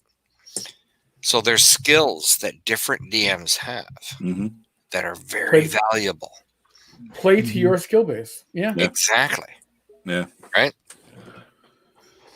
Good advice. Oh, well, folks, we have now set a record. We are nearing 3 hours. Awesome. I thought 3 hours between 2 live streams was a lot yesterday. And we are 2:56. Now, again, not pointing fingers, but Matt is the guest. Okay? Matt is the one that said, hey, let's keep this party rocking. He's the one when you thought the party was going to be over, comes in with the 2 bottles of tequila and starts, jumps up on the table. No, but he's the one. Oh, there he goes. Bottle of spring water. Some kind of spring water. It's tequila in there. We know there's tequila in there. Could be vodka. I can't drink with my pills anymore, so I'm gonna limit it. Listen, I feel your pain. My days of a 4-pint lunch are long behind me. It's like I can have a wine, maybe a Corona Premier. So you calling it quits, or are you doing Eric after hours? Eric, that's why you got to start weed, dude. I'm telling you. I mean, I gave it up for this year to lose some weight, but Joe's onto something there, right? But, I'm Canadian, so I got a different perspective. Yeah, no. You know what? I don't like. I just like the smoking aspect. So you'd have to get me like get a vape. Get a vape or do the gummies. Sugar, but I want sugar-free gummies, man. Because remember, I also got type 2 diabetes. I'm gonna be the person. So much complaining. Just get stoned. Just get stoned, motherfucker. You want to turn me into a stoner? I gotta do it the healthy way for me. Well, you got organic weed then. Stars here. Brownies. Edibles. All right. You got tincture drops. You can do sugar free, so you control the sugar. Yeah, you get the tincture, man. You get the drops. There are a lot of options out there. You know what? You're in New York. That's a pretty Eric. No, we haven't. New York's a pretty democratic state, right? Yeah, we haven't legalized it yet. But they want to figure out how they're going to tax it first. Yeah. Oh, okay. It's all about the Benjamin. Always is. Right. Always. Yeah. Well, for sure. I want to thank everybody Joe's here. is just across Just Massachusetts. Right? Drive up. Yeah, Massachusetts is what, 2 hours? Maybe, depending on how I drive. Yeah. So I'm not going to go into details on how I drive, but just depending on how I drive, it could be as low as an hour 45. There you go. But in any case, oh Jesus Christ! I want to thank everybody. We've got 2 Kickstarters that you should be looking to back. Yes. Tim, what do we got? Absolutely. Who's going? Many Crypts of Lady Ingrate. We're in the last 60 hours of it. So grab a copy here soon and have a cool little print in your hand, and I don't know, later this year. Sooner than later, but later this year. Right. Steve, Horrors of the Sepulcher. Old school death trap dungeon with a bunch of monsters. If you're into that kind of vibe, it's there. And we got 2 weeks to go. Just launched tonight. And it's fun. I played in both of these guys' games. I'm the only one who played in both of them so far. And the playtesting is ongoing. So and they're excellent. Lots of updates. Yeah. And Steve, congrats. You broke 10% tonight of the goal. Just in a couple hours, man. You broke 10%. In about nice job, man. Cool. Good deal. And Matt Jackson was the map guy, and the inspiration and the starter of ours. Matt is totally the creative force behind it. I'm just polishing it up. That's all. So, running the play test. The more backers, the more money that Matt makes, or not? No, probably not.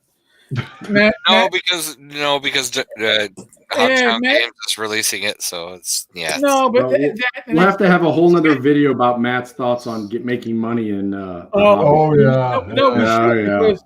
Because Matt is one of the most generous creators in this hobby, and has given me access to his map collection, and I need to produce more. But Matt really is somebody that gives back. So we bust your balls because we love you. If we didn't like you, you wouldn't be in this room, and we'd be busting your balls. Exactly. We've been trying to get you in here forever, I think man. Joe would have invited me if you guys didn't like me anyway. We tried to get you in here forever, man. You kept saying no. Yeah. Grouchy bastard.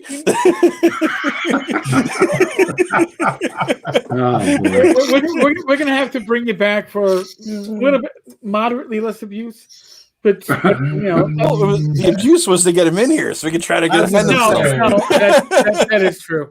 Folks, well, I had a good time. Yeah, good, man. Thank you. I'm glad. I think we all had a blast. I hope our listeners had a blast. Yeah. Folks, I'm doing these human language, these fucking live streams every day. I got 3 more coming tomorrow. We have one at 11 a.m. Jesus Christ. At 7 p.m. 11 a.m. 11 a.m. 7 p.m. And who's it with? Is anybody hanging out to still? Yeah, amazingly enough. Thomas. Are we doing Tenkar after hours? No, we're listen, I'm lucky I have a fucking voice right now. I probably need I need a shot just to make my throat feel better. We'll go do that. Steve's ready to go. Steve's like, open the club doors. We're going to party. Tomorrow at 11 a.m. I got a whole bottle upstairs. Like, come on, amateur. 7 p.m. Eric can't even sign off. Desert Moon of Cards. And at 9 p.m., Rachel will be doing Gamers Health. We had a lot of fun doing it. Not to be annoying, but as I say with all these podcasts, we're in the midst of the world of COVID. Nobody in this room is a medical professional that I know of. But use that common sense. When you tell the GM that you throw a fireball into a 10x10 room, and then they tell you about the blowback, you go, I would never have thrown the fireball in if I knew it was going to kill the party. I've got common sense. Use your fucking common sense when it comes to COVID. All right? I'm not going to tell you what it is, but just fucking use it. All right? Safe, be well, God bless. Roll those dice. And later, guys. I'll be back tomorrow. Knock on wood. All right. And, no better than Tim. And we'll You can't roll worse. You can't roll worse. Tim, thank you, everybody, for your comments. Natural 1 on any size dice. Yep. He's good at it. Or if it's a roll low, I'll always roll high. Yeah, he was doing so well. He had a streak of 20s, and then all of a sudden he says, "Wow, I'm doing well." Boom! One. There can be only one, and that is Tim Short. Oh, Christ. All right, folks. Latest. Later, guys. See ya.